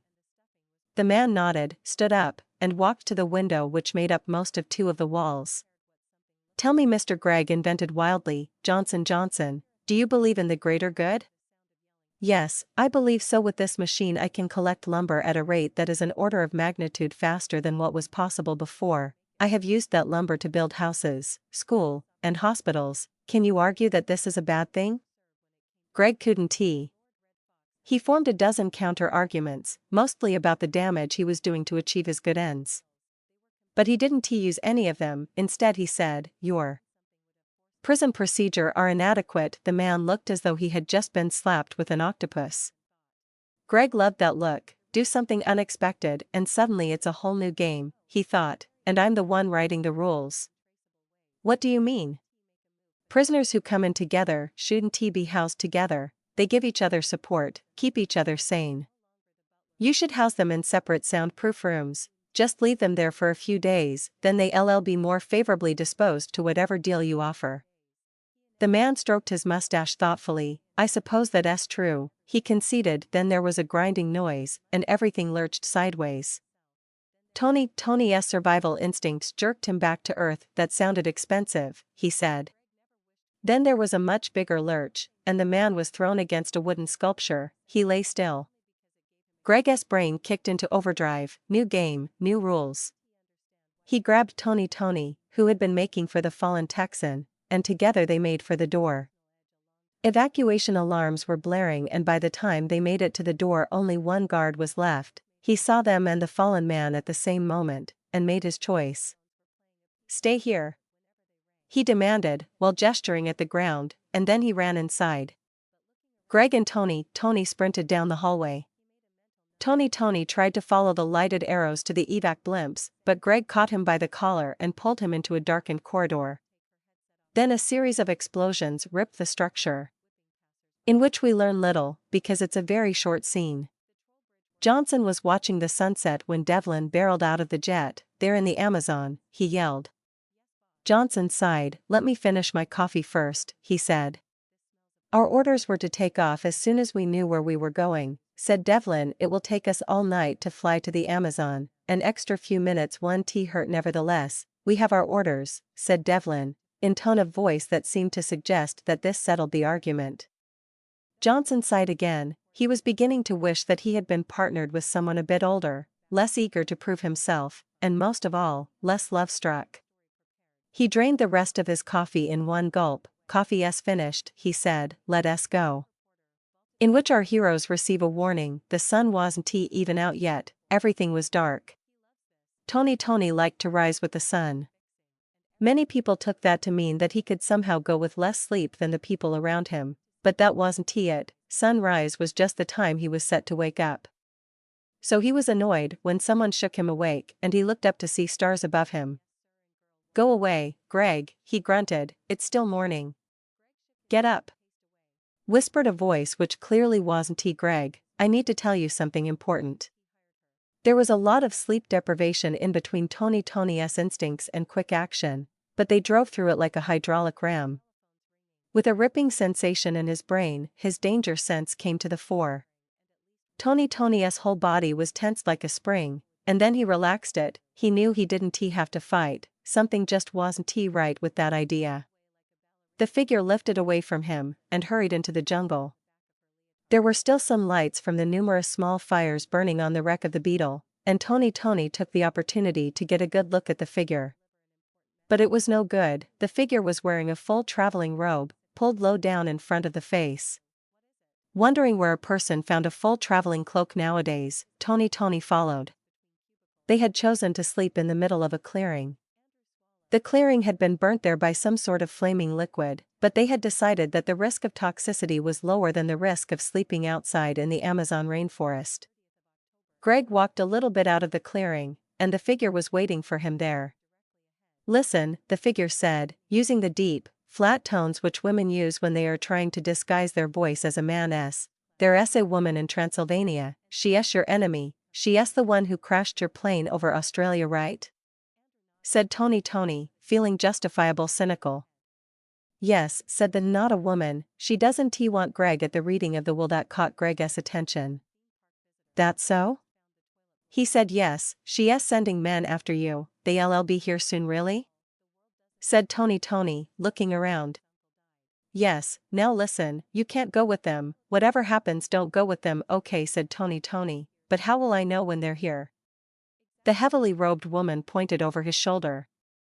He turned and saw the huge plane, sweeping the debris of the Beetle, with a spotlight. "Ah," he said. "Don't go with them," said the woman anxiously. "Okay," said Tony, getting into the spirit of things. The woman turned to go, but then spun back. "And don't hurt them." "Okay," said Tony. The woman turned to go, but then spun back. "And don't tell anyone you saw me." "Okay," said Tony. The woman turned to go, but then spun back, grabbed him by the collar, pressed herself against him, and kissed him, hard. Tony wondered why she had ever pretended to be a man in the first place. Then the woman broke away, hurried into the jungle, and was gone. In which our heroes receive an offer. "There they are," said Devlin, in the middle of the clearing. "Good," said Johnson, finally. "Lower the intensity of the spotlight, we know where they are now, and if we stop blinding them it will work as a peace offering." Devlin nodded, and dialed it down. "Is there a procedure for this?" he asked. "We land next to them, and then one of us goes out and meets them." "One of us?" "We're threatening enough as is right," said Devlin, looking around for a place to land. "There's nothing here," he muttered. "What?"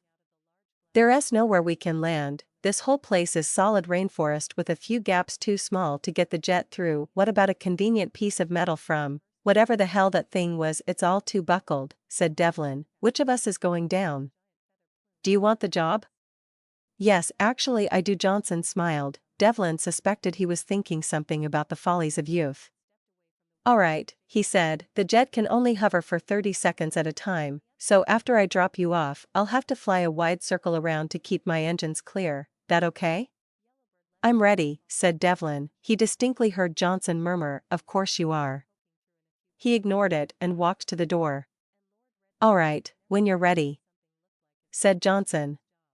He opened the door and rolled down the ladder, and then he slid down, slowing himself by brushing his fingers on the rungs. He hoped he looked impressive. When he turned around, they were all watching him. He took note of the fact that they had picked up a woman from somewhere. It was too late to call it in now, and he would have to improvise. Mr. Gregg, he said. Mr. Thompson, ma'am, I am Agent Devlin from the FBI. I've been sent here, light of what has happened, to offer you sanctuary. If I call bullcrap and accuse you of working for a woman in Transylvania, Mr. Thompson cut across him. Devlin fought to stop the shock spreading across his face. He wasn't sure he was successful. I don't know what you're talking about, he said, in his best, not utterly shocked voice.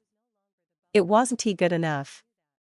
An easy smile spread across Tony's face. It was the kind of smile that cats get when they corner a mouse, or fat people get when they see an all-you-can-eat. It was the kind of smile that said, I've got you and you can't get away. Well, thanks for the offer, Agent Devlin, but I think we can find our own way. What?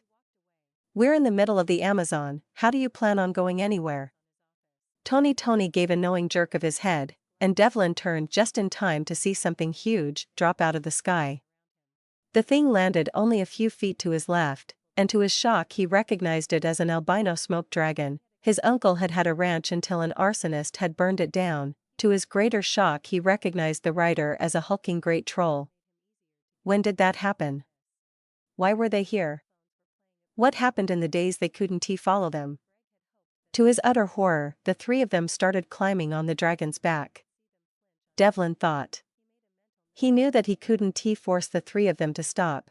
There were too many of them, and then there was the dragon, the troll, and he had just noticed that the woman was carrying a sword. The Jet's weapons could handle them, but he had been ordered not to use lethal force.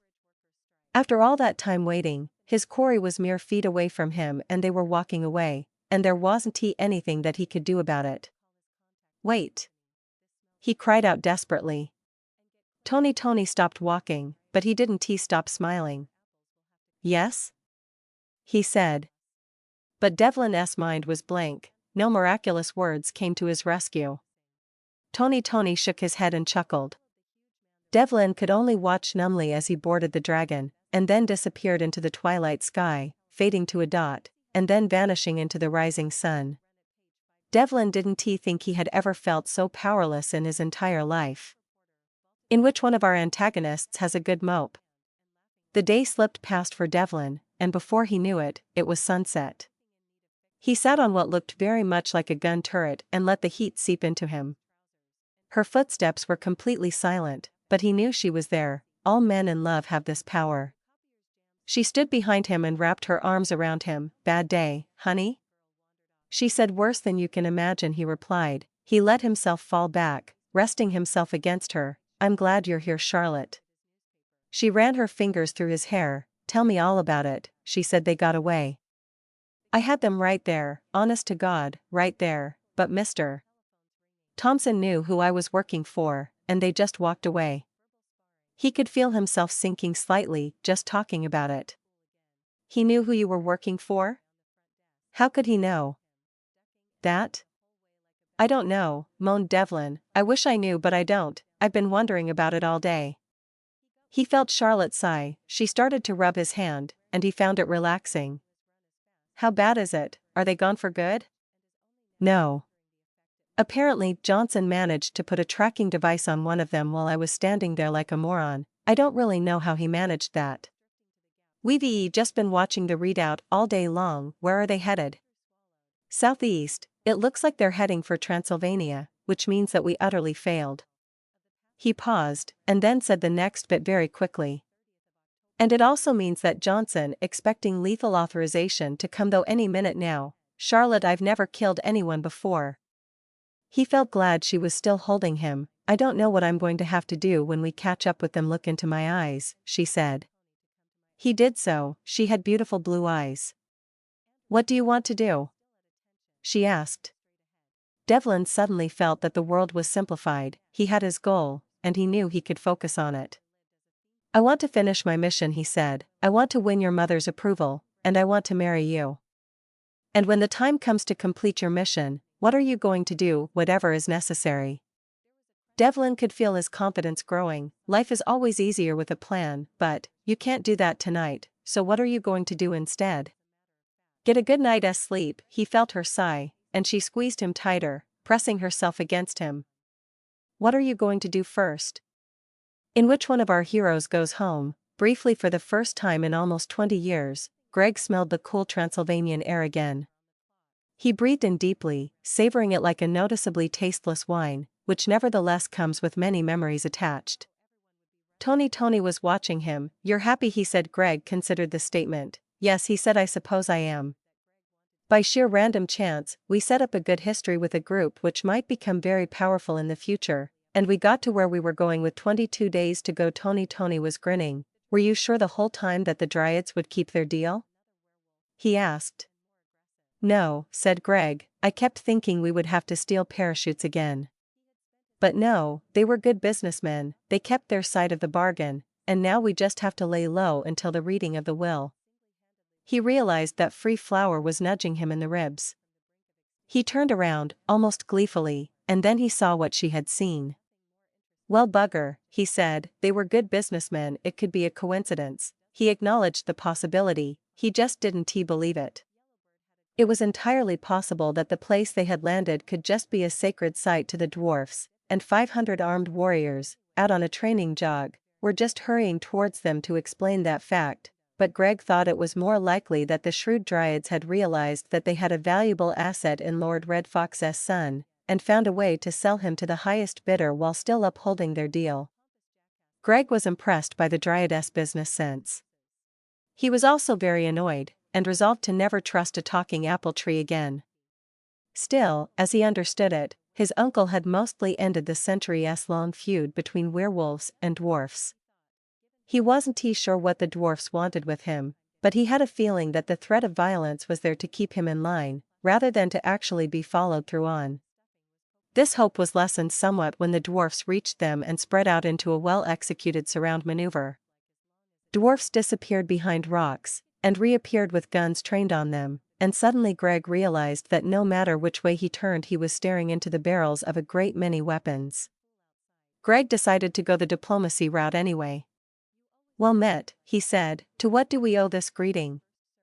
One of the dwarfs, who was clearly the leader, by merit of having the largest horns on his helmet, stepped forward. "Are you Red Fox's son?" he asked, in a voice almost as gravelly as a dryad's. Greg noticed 3 things in that sentence. The first was the absence of the honorific.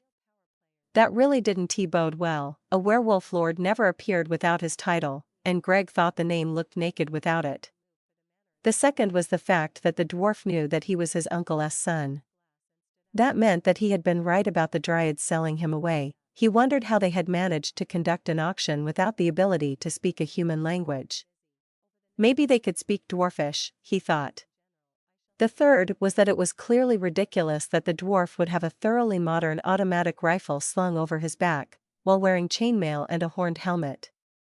He wasn't quite sure about dwarfish culture, but he felt sure that the chainmail at least wasn't traditional. He thought all this in the tiniest fraction of a second, considered it in the second, and acted on it in the third. "Technically I am, but I was never close to my father while I was growing up." He laughed, and he knew it sounded genuine. "Heck, until I was 7 I couldn't even remember his name half the time, people kept having to remind me." He knew he was convincing. Heck, it was very nearly the truth. Greg thought that he could see a couple of dwarfs out of the corner of this eye, shifting uncomfortably, but he kept his eyes on the leader, who was clearly unimpressed. "I think you are lying to me. I think you are a filthy human liar," he said. Oh dear, thought Greg, certain aspects of the dwarfen religion coming back to him. We're dealing with a fanatic. Well, that reasoned debate out of the window, he looked around, and noticed that the follower's guns were still being pointed at him in an efficient and professional manner, I really wish I had another option, he thought. The leader had started to hum, it was a deep throbbing tone, his followers took up the pitch, and soon the whole cliff top was thrumming with the noise. The leader opened his mouth and began to speak.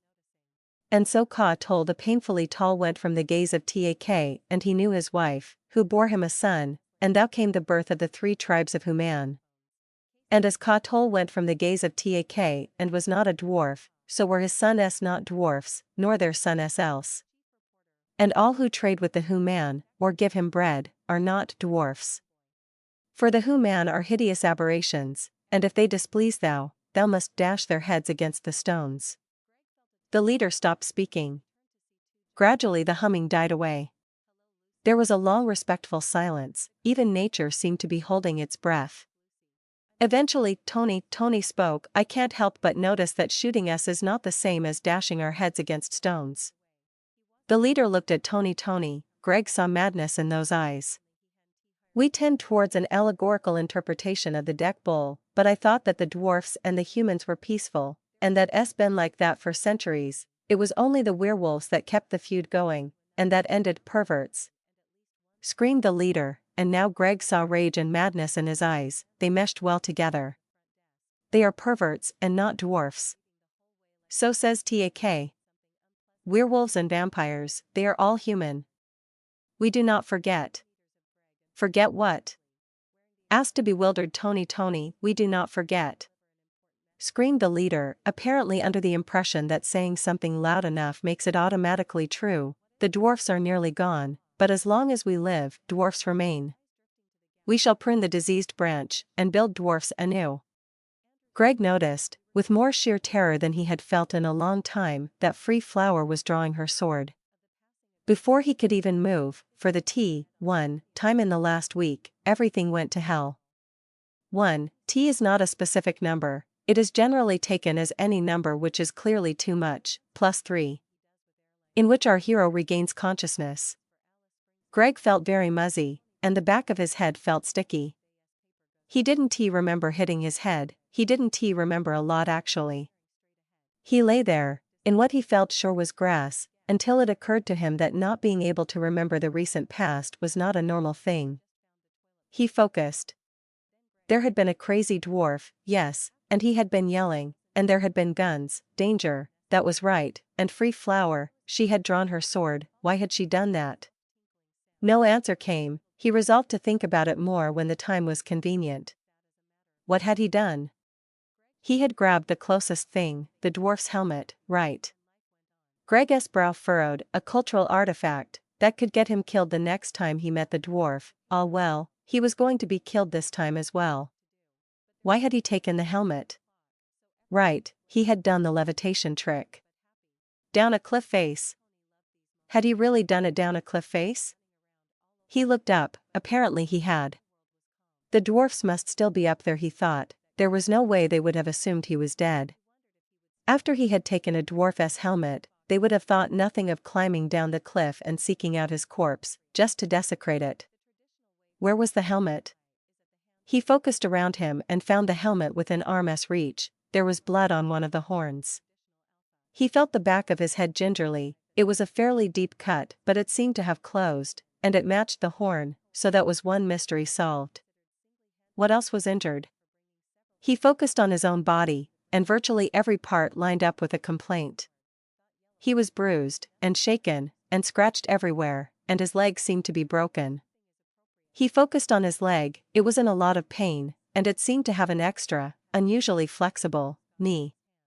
Yep, it was broken. Bugger. Greg knew that he had to move now. If at all possible, he would like to have moved several minutes ago. But a man can't just amble away on a broken leg, and then there was the question of just where he was going.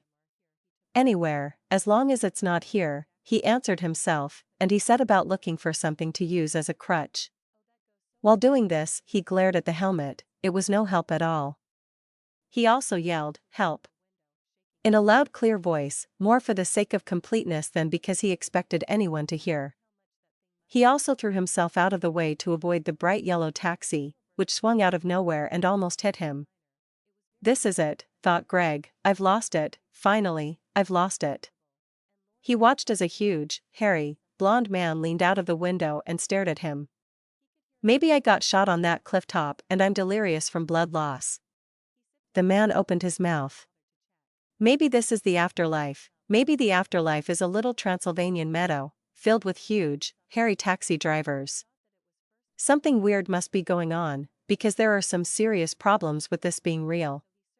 The man spoke, he said, you call help, I answer, I am Crazy Sven, I am being, how you say, modern-day superhero.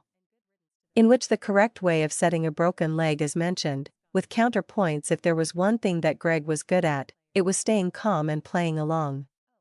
He had remembered an old dwarfish ritual for dishonoring a defeated dwarf. Well, in for a penny, in for a pound, as Frankie was fond of telling him. He broke off the blooded horn and slipped it into his pocket. I need a ride, he told Crazy Sven. Yeah, you do, said Crazy Sven, who popped open the back door of the cab. Greg tried to climb in, but had trouble lifting himself up. Crazy Sven opened his door, walked behind Greg, threw Greg into the cab like someone might load something soft and unbreakable, and jumped back into the driver's seat. Vertimac? He barked, while swiveled in his seat. Greg was still muzzy. Take me to someone who can fix a broken leg, he said. Ya! Screamed Crazy Sven, like a battle cry. He moved the accelerator from no pressure to flat against the floor, the wheels spun, and they were away. They were, at least for the moment, far away from the dwarfs that, he was sure, were swarming down the mountain at this moment. Another problem for another day, he thought. He considered it a more immediate problem that he had apparently escaped from one group of maniacs by getting into the car of another. Why are you called Crazy Sven? He asked. Is, how you say. Irony, said Crazy Sven, I am being only sane man, so they call me crazy. Is like, call hoops player tiny. Yeah? 'Cause he is being tall. Greg decided not to question this. Where are you taking me? He asked. Like you say, leg fixer. Oh, and who is that? Leg fixer. Right. What I mean is, who is the leg fixer? Me. You? Yeah, me. Crazy Sven is crazy surgeon. Greg thought about this. Is there any way I could have a surgeon who isn't crazy? Yeah, you can have Crazy Sven. I mean, is there a surgeon without the word crazy in his name? Neen. Greg was momentarily distracted by the possibility that he had worked out where Sven's accent came from. Oh, are you German? Neen, Crazy Sven. The crazy surgeon is not a crazy German. Oh, the taxi skidded to a halt outside a small wooden hut. Crazy Sven grabbed Greg and walked into the hut with him over one shoulder. You know, I'm not sure that a broken leg needs a surgeon, protested Greg. Oh ho, are you being licensed medical professional now? Said Crazy Sven, throwing Greg onto a surprisingly comfortable bed. No, said Greg, a nasty suspicion occurring to him. Are you? Neen. And before Greg could stop him, he had grabbed his leg and pulled. In which one of our heroes meets a folk hero? Tony didn't he know how long he had been running for? Hours, he guessed. Tony was well past middle age and was starting to show it around the waist, but he had spent the majority of his journalistic career running. He had run towards people with celebrity profiles, and away from people with guns, and that life, spent in a career path where the ability to run is as fundamental as the ability to write, had left him with the legs of a 20-year-old Olympiad. When the shooting had started, he had exited the scene doing what he thought of as a 100-kilometer sprint, and then he had just kept running for the sheer thrill of it. He had been on a desk job for the last few years, and he was enjoying the feeling of seeing the scenery flying past him again. He had no earthly idea where he was. It really didn't look like Transylvania anymore. He pondered this while he was still sprinting, and then he spotted something odd. He could have sworn blind that he had been in an uninhabited wilderness, and yet in front of him was an exquisitely built, carbon fiber, suspension bridge. Tony had traveled widely in his time, and he didn't think it was possible for an exquisitely built, carbon fiber, suspension bridge to be a natural feature of the landscape. 1. He slowed to a jog, and then a quick walk, and then an amble, and finally he stopped. He looked at the bridge, taking it in, looking for some note of its purpose. But there was nothing. It was just a bridge, sitting in the middle of nowhere, with no obvious purpose. "It's beautiful, isn't it?" came a voice from behind him. Most people, Tony thought, would have spun around if a voice spoke to them when they thought they were alone. But Tony wasn't a young man, and his instincts were better. "Yes," he said, "it's very well made. But I don't really see what it's here for." Then he turned around, slowly. The man had been resting in the shade of a boulder when he had run up. He was what Tony's father would have called a proper gentleman. The man rose to his feet in a dignified manner, his long white hair falling back to frame a rather sad and solemn face. "It is well made," the man said. "I am very proud of it. It may even be my finest work thus far." The man walked out to meet Tony. He had a measured stride, like a loping, careworn lion. "As to why I built it, there is a dwarfish shrine about 3 miles in that direction," he indicated over the bridge, "and every year the pilgrims were having to ford the river below our feet. I felt that this was unreasonable, particularly on the elderly, so I built the bridge. It is my hope that this time next year it will have been well worn by the feet of the dwarfs whose journeys I have eased." Tony thought of his recent experience with dwarfs. Would dwarfs accept human help like that? He asked. There was something familiar about the old man. "Oh my, yes," said the dignified do-gooder, "why wouldn't they?" "Well, it's just began Tony doesn't their religion have this thing about, yes, should I take it that you have run into the other kind of dwarf?" "Other kind?" "Fundamentalists, ones who insist on a literal reading of the deck bowl." "Ah," said Tony, thinking of guns and spittle. "Yes, I suppose I have."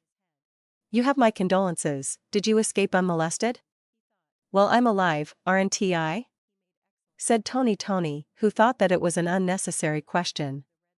The man's eyes grew wide. "Oh, I am very sorry. Do you mean to tell me that you have met the tack deck?" Tony felt that he was getting very tired of people throwing words at him and expecting him to understand just who exactly are the tack deck.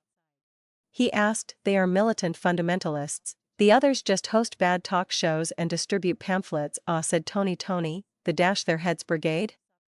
Yes, they're the ones." The man rested his hand on Tony's shoulder. "Then you are a very lucky man. The tack deck rarely leaves survivors." Tony didn't feel lucky, he felt angry. "You mean that everyone knows about those nuts, and they're just allowed to roam the countryside completely unopposed?" He was nearly shouting. The man looked a little hurt. "They are hardly unopposed," he said. "The moderate community denounces them, several governments have made them officially criminal, there's even a vigilante army roaming around and fighting them whenever they can." "Well, where was any of that when we needed it?" shouted Tony. The man didn't miss it. "We?" he asked. "Myself and my 2 traveling companions," said Tony. "We were attacked, and now I don't even know if they're alive." The man hugged him. "I am so sorry. Can you contact them?" he asked. "No," said Tony, remembering that Greg's cell phone hadn't worked since it went swimming in Australia.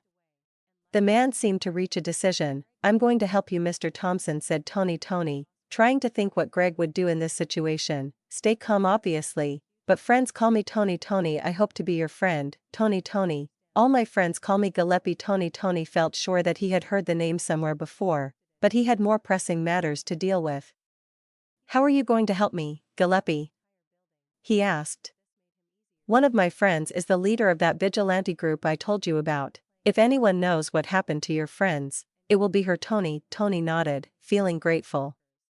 He looked up. The sun was starting to set. He must have been running much longer than he thought he had. Gillespie saw the sun and understood. "We can leave tomorrow," he said, "but first we need to find somewhere for you to sleep." In which our secondary heroes find their adventure. Claire hung out of the side of the helicopter. It wasn't really necessary, but she knew she looked great with her hair flying in the downdraft. Because of this, while Frankie had technically seen the mess first, she was the first one to get a clear look. It was a beautiful day. The sun was climbing into a deep blue sky, and it was just starting to get warm. From her vantage point, she could see for miles, and what she could see right now was a huge collection of flattened jungle and twisted metal. Well, well, well, she said, under her breath, Tony, what have you been up to? The chopper landed on a somewhat flat sheet of metal. Claire jumped off, and tried to guess what the thing they were standing on was. She had nothing. It looked like someone had collected together a lot of metal, welded it together, and dumped it in the middle of the Amazon rainforest. She took another look around. It was a bit ambitious for a piece of modern art. She felt the reassuring bulk of Frankie behind her. "What are your orders?" he asked. Claire wasn't sure how exactly she had become the leader of this expedition. True, she had been the one who gathered everyone together, but that had felt like play acting. She wasn't even sure that she actually outranked Frankie at the paper. Still, the way to be a leader is to lead people. "Circle out," she said, "bring me clues about what this thing was." Then again, she thought, perhaps I'm being too hasty about calling myself the leader. Andrew does everything that anyone tells him, and I'll just bet that ants wouldn't do a single thing if I phrased it as an order. She tried to imagine what happened here. This had been the coordinates of Tony's phone when she had last talked to Greg, so Dryads had been here. Had they done this? It looked like a lot of destruction for a group of immobile trees to do. Saw called Frankie from the top of what looked to Claire a lot like a gun turret. Claire jogged up to him, wondering whether Saw was considered an acceptable way to address a woman. She reached Frankie's side. Frankie said nothing, he just pointed, and Claire followed his finger. "Well, oh wow," she exclaimed, "how on earth did we manage to miss that?" For as far as the eye could see, it looked like the trees behind the mess were all somehow shorter. It was like looking down the length of a canyon. She looked at the other side of the mess. It was hard to see from where she was standing, but it didn't look like the canyon continued. So they had a canyon of shorter trees, ending at the mess. She took a closer look at the canyon. There were lots of short brown things dotted around. Logging operation, she realized aloud. Then all the words started coming at once. Logging operation, in the Amazon, illegal, Dryads, sentient trees, rage, destruction. Then other words started to appear: outrage at trees slaughtered, illegal logging, abuse of law, series of articles, Pulitzer Prize, Andrew. She yelled as she marched back to the helicopter. Andrew wasn't in the helicopter. Claire hadn't even seen him get out. "Andrew!" she yelled, "Andrew! Where the hell are you?" She heard a strange little noise, like someone clearing their throat while trying not to be noticed. She looked down. Andrew was there. "Andrew," she said, "get Ants on the phone, we have a report to make." Andrew was fidgeting with something in his hands, and he was clearly trying to say something. He kept stopping and starting, and tripping over his words. Claire got sick of waiting. "Well, hop to it," she barked. Andrew jumped back and held up something that looked like a briefcase. Claire noticed that he was holding it like a shield and looking away from her with his eyes closed. She wondered if she was being too hard on him. She lifted the briefcase thing out of his grasp, and he immediately darted into the helicopter. Claire took a closer look at the thing she was holding. It was much heavier than she had been expecting, and it had security footage written on the side in giant white letters. Claire looked up with a slightly dazed expression on his face. I was definitely too hard on him, she thought. In which one of our heroes remembers what he forgot? Gillespie had managed to find him an old walking stick. It was made of hardwood, and Tony found he liked it a lot. He imagined himself in his mind's eye. He suspected that he was beginning to look the part of the heroic adventurer. His beard was starting to grow soft, and his clothes were beginning to fray around the edges. They had been walking for most of the day, and Gillespie had told him that they couldn't expect to reach the army until tomorrow. Still, Tony was happy. They had covered a lot of ground today and he had seen the scenery change before his eyes. It was relaxing. He wished he had started hiking earlier in life. "How do you know the leader of this army?" asked Tony. "She grew up near me," said Gillespie, who Tony thought looked like a wizened wizard with his giant walking stick. "She would volunteer to help out on my farm occasionally." Farm, thought Tony, who still hadn't worked out where he knew Gillespie from. And you just sort of kept in touch over the years? He asked, aloud. I'm afraid not, said Gillespie. I'm sorry to say that over the years we completely lost touch. When we met again for the first time I initially didn't recognize her. That must have been embarrassing indeed. However, she seemed to expect it. You see, in the intervening years she had become a full werewolf, and her appearance was somewhat altered really. The army is led by a werewolf? Oh yes, that's awesome, and I can't wait to meet her. Very good. So how did you meet her again? She came to me asking for weapons. Weapons? I am a good engineer. She hoped I could supply her troops with weapons. Did you? No, Tony's brow furrowed. Why not? I don't think that directly fighting back is the right move. In my view it only creates martyrs, which of course only makes the tack deck more appealing to the disaffected youth. Tony considered this. He had to admit that he saw a certain amount of logic. But you're still friends with her? He asked. Oh yes, we had a nice long chat and a cup of tea. We still meet up occasionally. So, your long hard days as a gunsmith are behind you? Gillespie laughed. He had quite a pleasant laugh. Yes. He said, Gillespie the gunsmith is no more, nowadays but the use of the title had made something go click inside Tony's head. I knew I'd heard of you. He blurted out, you're Gillespie the goat fucker. There was a very long silence. The two men kept walking out of sheer inertia. Tony considered every situation he could think of, and concluded that there was no situation in the universe where his last sentence wouldn't be a faux pas. Sorry, he began. No, it's quite alright, I'm used to it. I mean that name must haunt you a bit indeed. I have built fine bridges for most of my adult life, and I'll forever be remembered for my one youthful indiscretion. Well, that's a big indiscretion. How did it, happen? I don't drink whiskey anymore. Together, the two men walked into the gathering sunset. Somewhere above the clouds a large jet kept an eye on them. In which one of our heroes get lonely, the sunrise over a mountain peak is a beautiful sight. The light sparkles down the snow, and it's like 1,000 little rainbows trapped beneath the ground. Greg noted this, but he found no joy in it. He wasn't a man who was known for his appreciation of nature, and anyway, he had something else on his mind at the moment. He spun on his heel and allowed himself to collapse against the wall. You are being, how you say, little emo girl, said Crazy Sven, in what Greg thought was an unnecessarily accusative voice. Greg just smiled and nodded. Even after 2 days staying with Crazy Sven, he still wasn't quite used to the other man's manners, or his grammar. You not want to talk about it? Asked Crazy Sven. Greg considered this. He had thus far avoided telling his host what he was traveling to do, and how he had ended up at the bottom of a mountain with a head wound and a broken leg. Nevertheless, it had been far too long, and he was worried about Tony and Free Flower. I lost the people I was traveling with, he said. Crazy Sven snorted like a tickled pig. That is not being a problem, he said. Just make yourself a call to them. Greg shook his head. We were attacked, he said. I don't know if they are still alive, and I can't call them in case they're captured and the signal gets traced back to me. Said Crazy Sven, drawing himself to his full height and nodding sagaciously. Crotchbitters. Greg let the specious slur pass. It was far from the least defendable thing he had heard Crazy Sven say. Right, he said. So you see my problem still no problem, said Crazy Sven, with a sense of absolute certainty. What? Asked Greg, who didn't see how hundreds of armed dwarfs out for blood could possibly be called no problem.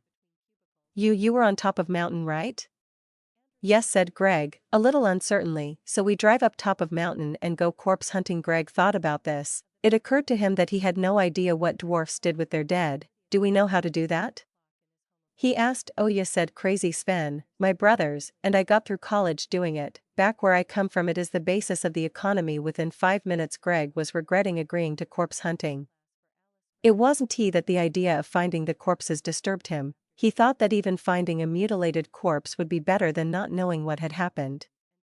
Nor was it that he didn't feel up to the expedition physically. Crazy Sven's splint may have been made out of the leg piece of 16th century armor, and a lot of duct tape, but it was very sturdy. What was disturbing Greg was the evident enthusiasm that Crazy Sven had for the job at hand. No one likes to be around someone who enjoys their job too much, and Crazy Sven definitely qualified in this case. Crazy Sven was telling him with great relish about the time that he, his 12 brothers, and their manly sister, had all broken into a tomb to steal Lenin's body, only to find that another group was halfway through doing the same thing. From what Greg had picked up, there had been a punch-up, and then they had all gone out to get a bear. "Do you mean beer?" asked Greg. "What are you, some sort of girly man?" "I mean a bear, we all went out and got lots of bears." "Oh, we were how you say." Cut. That night Greg nodded. He wasn't really listening, he was trying to resist the urge to reach over and pull the handbrake. He wasn't really sure what application of the laws of physics was allowing the yellow taxi cab to climb up an inverse cliff, but Greg didn't want to risk interrupting it. For that matter, Greg didn't even want to draw attention to it, in case he scared the effect off and caused the cab to take its well-deserved fall directly backwards. Greg realized that the cab was leveling off.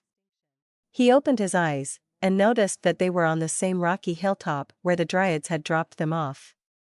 He almost didn't recognize it, the whole area was absolutely covered with a thick layer of corpses. Crazy Sven started whooping and jumped out of the cab. Greg followed him because Crazy Sven had parked the cab with its back end sticking over the edge of the cliff, and Greg had no desire to stay in the machine now that the universe might start paying attention again. The instant Greg stepped out of the cab, the smell of blood hit him. It was like a physical force, and it almost knocked him off his feet. Then he noticed the flies. They were everywhere, and Greg knew enough about insects to know exactly why they would be drawn to corpses. Disgusted, Greg resolved not to touch anything and wished that he had brought plastic bags to cover his shoes with. Then he reconsidered this and resolved not to leave the cab's side at all. He forced himself to take in the scene in front of him, letting the geography involved arrange itself in his mind. The corpses seemed to be scattered in two major ways. There was an enormous pile in the middle of the cliff top, and Greg noted that these corpses seemed mostly unmarked, apart from 2 days of decomposition of course. All the other corpses seemed to be spread evenly around to ground at the base of the pile, and these ones seemed to be a lot worse off. The one closest to Greg seemed to have had its lower jaw ripped clean off. And they were all dwarfs, which really wasn't a minor detail. Greg tried to make sense of all this. The dwarfs had lost a battle, badly lost by the look of it, given that the survivors hadn't come back for the dead, and then what? All the undamaged corpses had been stacked in a pile? Greg would be the first to admit that he hadn't read the deck bull in any kind of determined way, but stacking corpses in the open air didn't make a lot of sense as a burial custom. Could they have ended up in a pile in some other way? Nothing came to mind. Greg remembered the reason that they had came. "Are there any human corpses?" He called to Crazy Sven. Crazy Sven called back, "They are all being crotchbitters." Greg noticed that he seemed to be lifting jewelry off of the corpses. But he just shrugged. Spoils of war, he supposed, even if it was someone else doing the actual fighting. Guns, his mind chipped in. Greg turned back to the battlefield. That's right, he thought, the dwarfs that attacked us were all armed with high-tech weaponry, but he couldn't see a single gun now. So what had happened to them? Greg could feel the frustration starting to grow within him. He let it grow, and fill him up, and then he breathed out, and it was gone. He ran through the facts in his mind. The dwarfs had outnumbered them 500 to 3, more like 2 after he had exited stage left, and they had been better equipped as well, but something had happened, and they had lost, badly. Then something else had happened, and all their guns had been taken. And while all this had been going on, Tony and Free Flower had escaped unhurt. So where were they? In which we discover that our antagonist is not as good at dealing with frustration as our hero Devlin was feeling frustrated. It was like the Amazon all over again, except now he was in a position of power and was completely unable to use it. Actually, forget the word like, it was exactly the same as what happened in the Amazon. "Why don't we just take him in?" asked Devlin again. "I mean, he's right down there and he doesn't even realize that we're up here." Johnson didn't bother to answer. His partner had been asking variations of the same question all day long, and he had been hearing variations of the same answer all day long as well. I know he's not our primary target and we need to wait until he leads us back to Mr. Gregg, he continued, but if we were to bring him in now maybe we could convince him to just tell us where he is. Johnson didn't he give any indication that he had even heard, he was just reading a book and checking the screens whenever he came to a boring paragraph. And no matter what you say, I'm not still angry about what happened in the Amazon. He seemed to consider it important that he got this point across. It would be unprofessional to seek revenge on someone just because they were rude. Johnson responded this time. He swiveled in his chair and started to speak. The screen, he said. Look at the scene. Devlin did look. What is that? He said, some kind of party? In which one of our heroes joins a party? It was a party. Tony was disappointed. He had somehow imagined that the army would be a group of serious men sitting around a campfire, talking in hushed tones about the horrors of war. But it was a party, there was really no other name for it. Still, Tony had had to adapt to some rather extreme things in his time, and the experience had left him a very adaptable man. It was a good party, there was dancing, and women wearing not enough clothing, and music, and sword juggling. There was also quite a lot of alcohol. Tony noticed. That settled the question of whether this was a frequent occurrence. They were clearly celebrating something. A tall, striking woman with long wolf-like ears strode up to the two of them. Tony thought she looked familiar. Goat Fiddler, she said in a delighted tone of voice, you stopped in just in time. Can you still drink whiskey in pints? Gillespie didn't he seem to be even remotely confused by this. As you well know, Red Drummer, I have never even attempted something so blatantly impossible. Red Drummer put her arm around his shoulder. Well then, this sounds like the perfect time to start, old man. Who is your cute friend? Tony took the opportunity and introduced himself. You must be the beautiful werewolf who leads this army. Red Drummer laughed. It was the kind of laugh that a woman develops if she spends too much time around heavily armed men. It was quite pleasant, once you started adjusting your stance to brace for it. Beautiful, eh? Gillespie, you trained this one well. She turned her head and yelled out to the surrounding environment, somebody get this man a small cigar. At least 3 people, who Tony noticed all seemed to represent different species, appeared out of nowhere to offer Gillespie a cigarette, and again Tony noticed that Gillespie seemed to take this all in his stride. So, to what do I owe the pleasure of your visit? Asked Red Drummer to Gillespie. My friend Tony, said Gillespie, indicating at Tony, was in a group of people who were attacked by the tack deck, and it was his hope that you could tell him what happened to them. Red Drummer nodded. Suddenly she looked a lot older. That's the worst part of my job, she said. She looked sadly at Tony. Would you like a cigarette too? She asked. I don't smoke, said Tony. I was traveling with a man and a woman, and we were on the Transylvanian mountains when we were attacked. He knew he was being hasty, even rude, but he couldn't help it, he was so close to the answer. When did you say this was? Asked Red Drummer. Early morning, 2 days ago. The woman was tall? Tanned? Brunette? Said Red Drummer, looking astonished. Yes. Carrying a sword? Yes. Said Tony, who wished she would get to the point. A smile crept across Red Drummer's face. Nice ass? She asked. Yes, said Tony. He felt buoyed. That wasn't a description that tends to get applied to a corpse. Red Drummer reached up and gently turned his head to the right, and there, by the campfire, was Free Flower. He ran to greet her, while behind him, Gillespie smiled gently. That's very lucky, said Gillespie. How did she get here? Red Drummer pressed a beer into his hand. Let me tell you a story, she said. She began to talk. Eventually the sun set. In which tea is drunk, it was going to be another early night. That really annoyed Ernest Kink, but he really had no alternative. He knew that he was being watched. After all, it's not really paranoia if you hire private investigators who confirm your suspicions. He had re-entered the country a little too quickly, that was his fault, he had been distracted. So now, until the suspicion against him died down, he had to give the impression that he had enjoyed a relaxing holiday, and that he hadn't just lost a multi-billion-dollar investment because of a man called Mr. Johnson and a group of dryads. Fucking dryads. He thought, with uncharacteristic venom. He knew that it would be a problem. The beetle had absorbed a lot of his fortune, and many other fortunes as well. Furthermore, he knew that many of the respectable businessmen he had convinced to invest in his scheme were the kinds of people who didn't consider ripping someone a new one to be a figure of speech.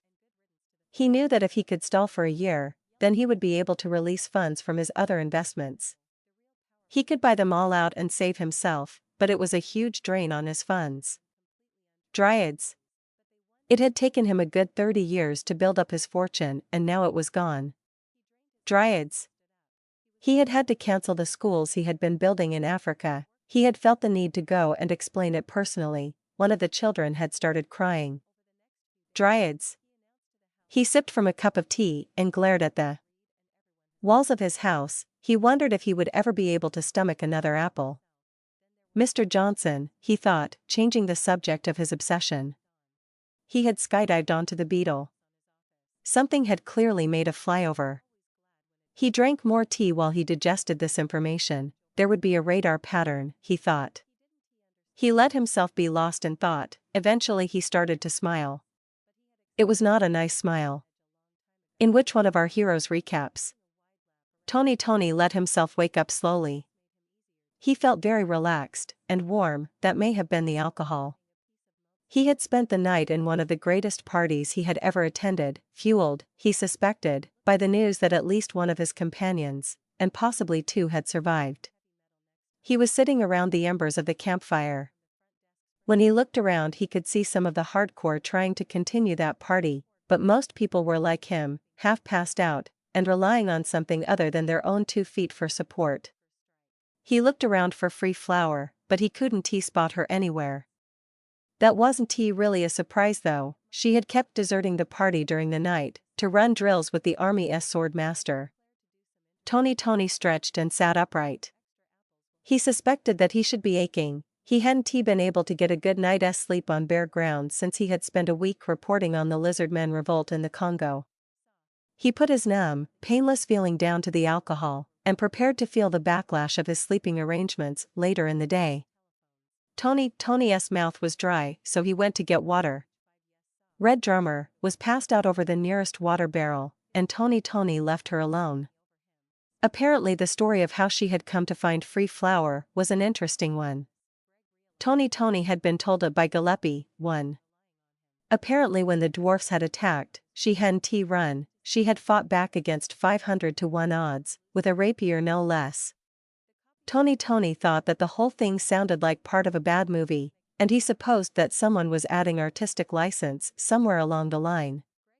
Still, she was alive, and by her own testimony, Greg had managed to get away as well. Tony was surprised to realize that this was a huge weight off his mind.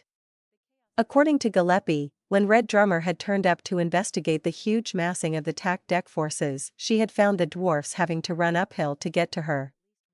The huge party Tony had just attended was apparently set up in celebration of the wiping out of a large portion of the enemy forces, and the capture of many modern, high-efficiency guns. Tony found a barrel of water that looked halfway clear, then he dunked his head in it, meaning it wasn't very clear anymore. Dunking his head didn't really do anything, but it was something he had seen a half-giant do many years ago, and something he had always wanted to do. When he looked up, water dripping from his hair, he noticed that someone had set up a poster on the side of a multicolored tent. It depicted something which looked very much like the leader dwarf doing something anatomically impossible with his helmet. Tony grinned warmly. I found one of my party, he thought, and I know that the other one has a good chance at being alive now. Things are looking up,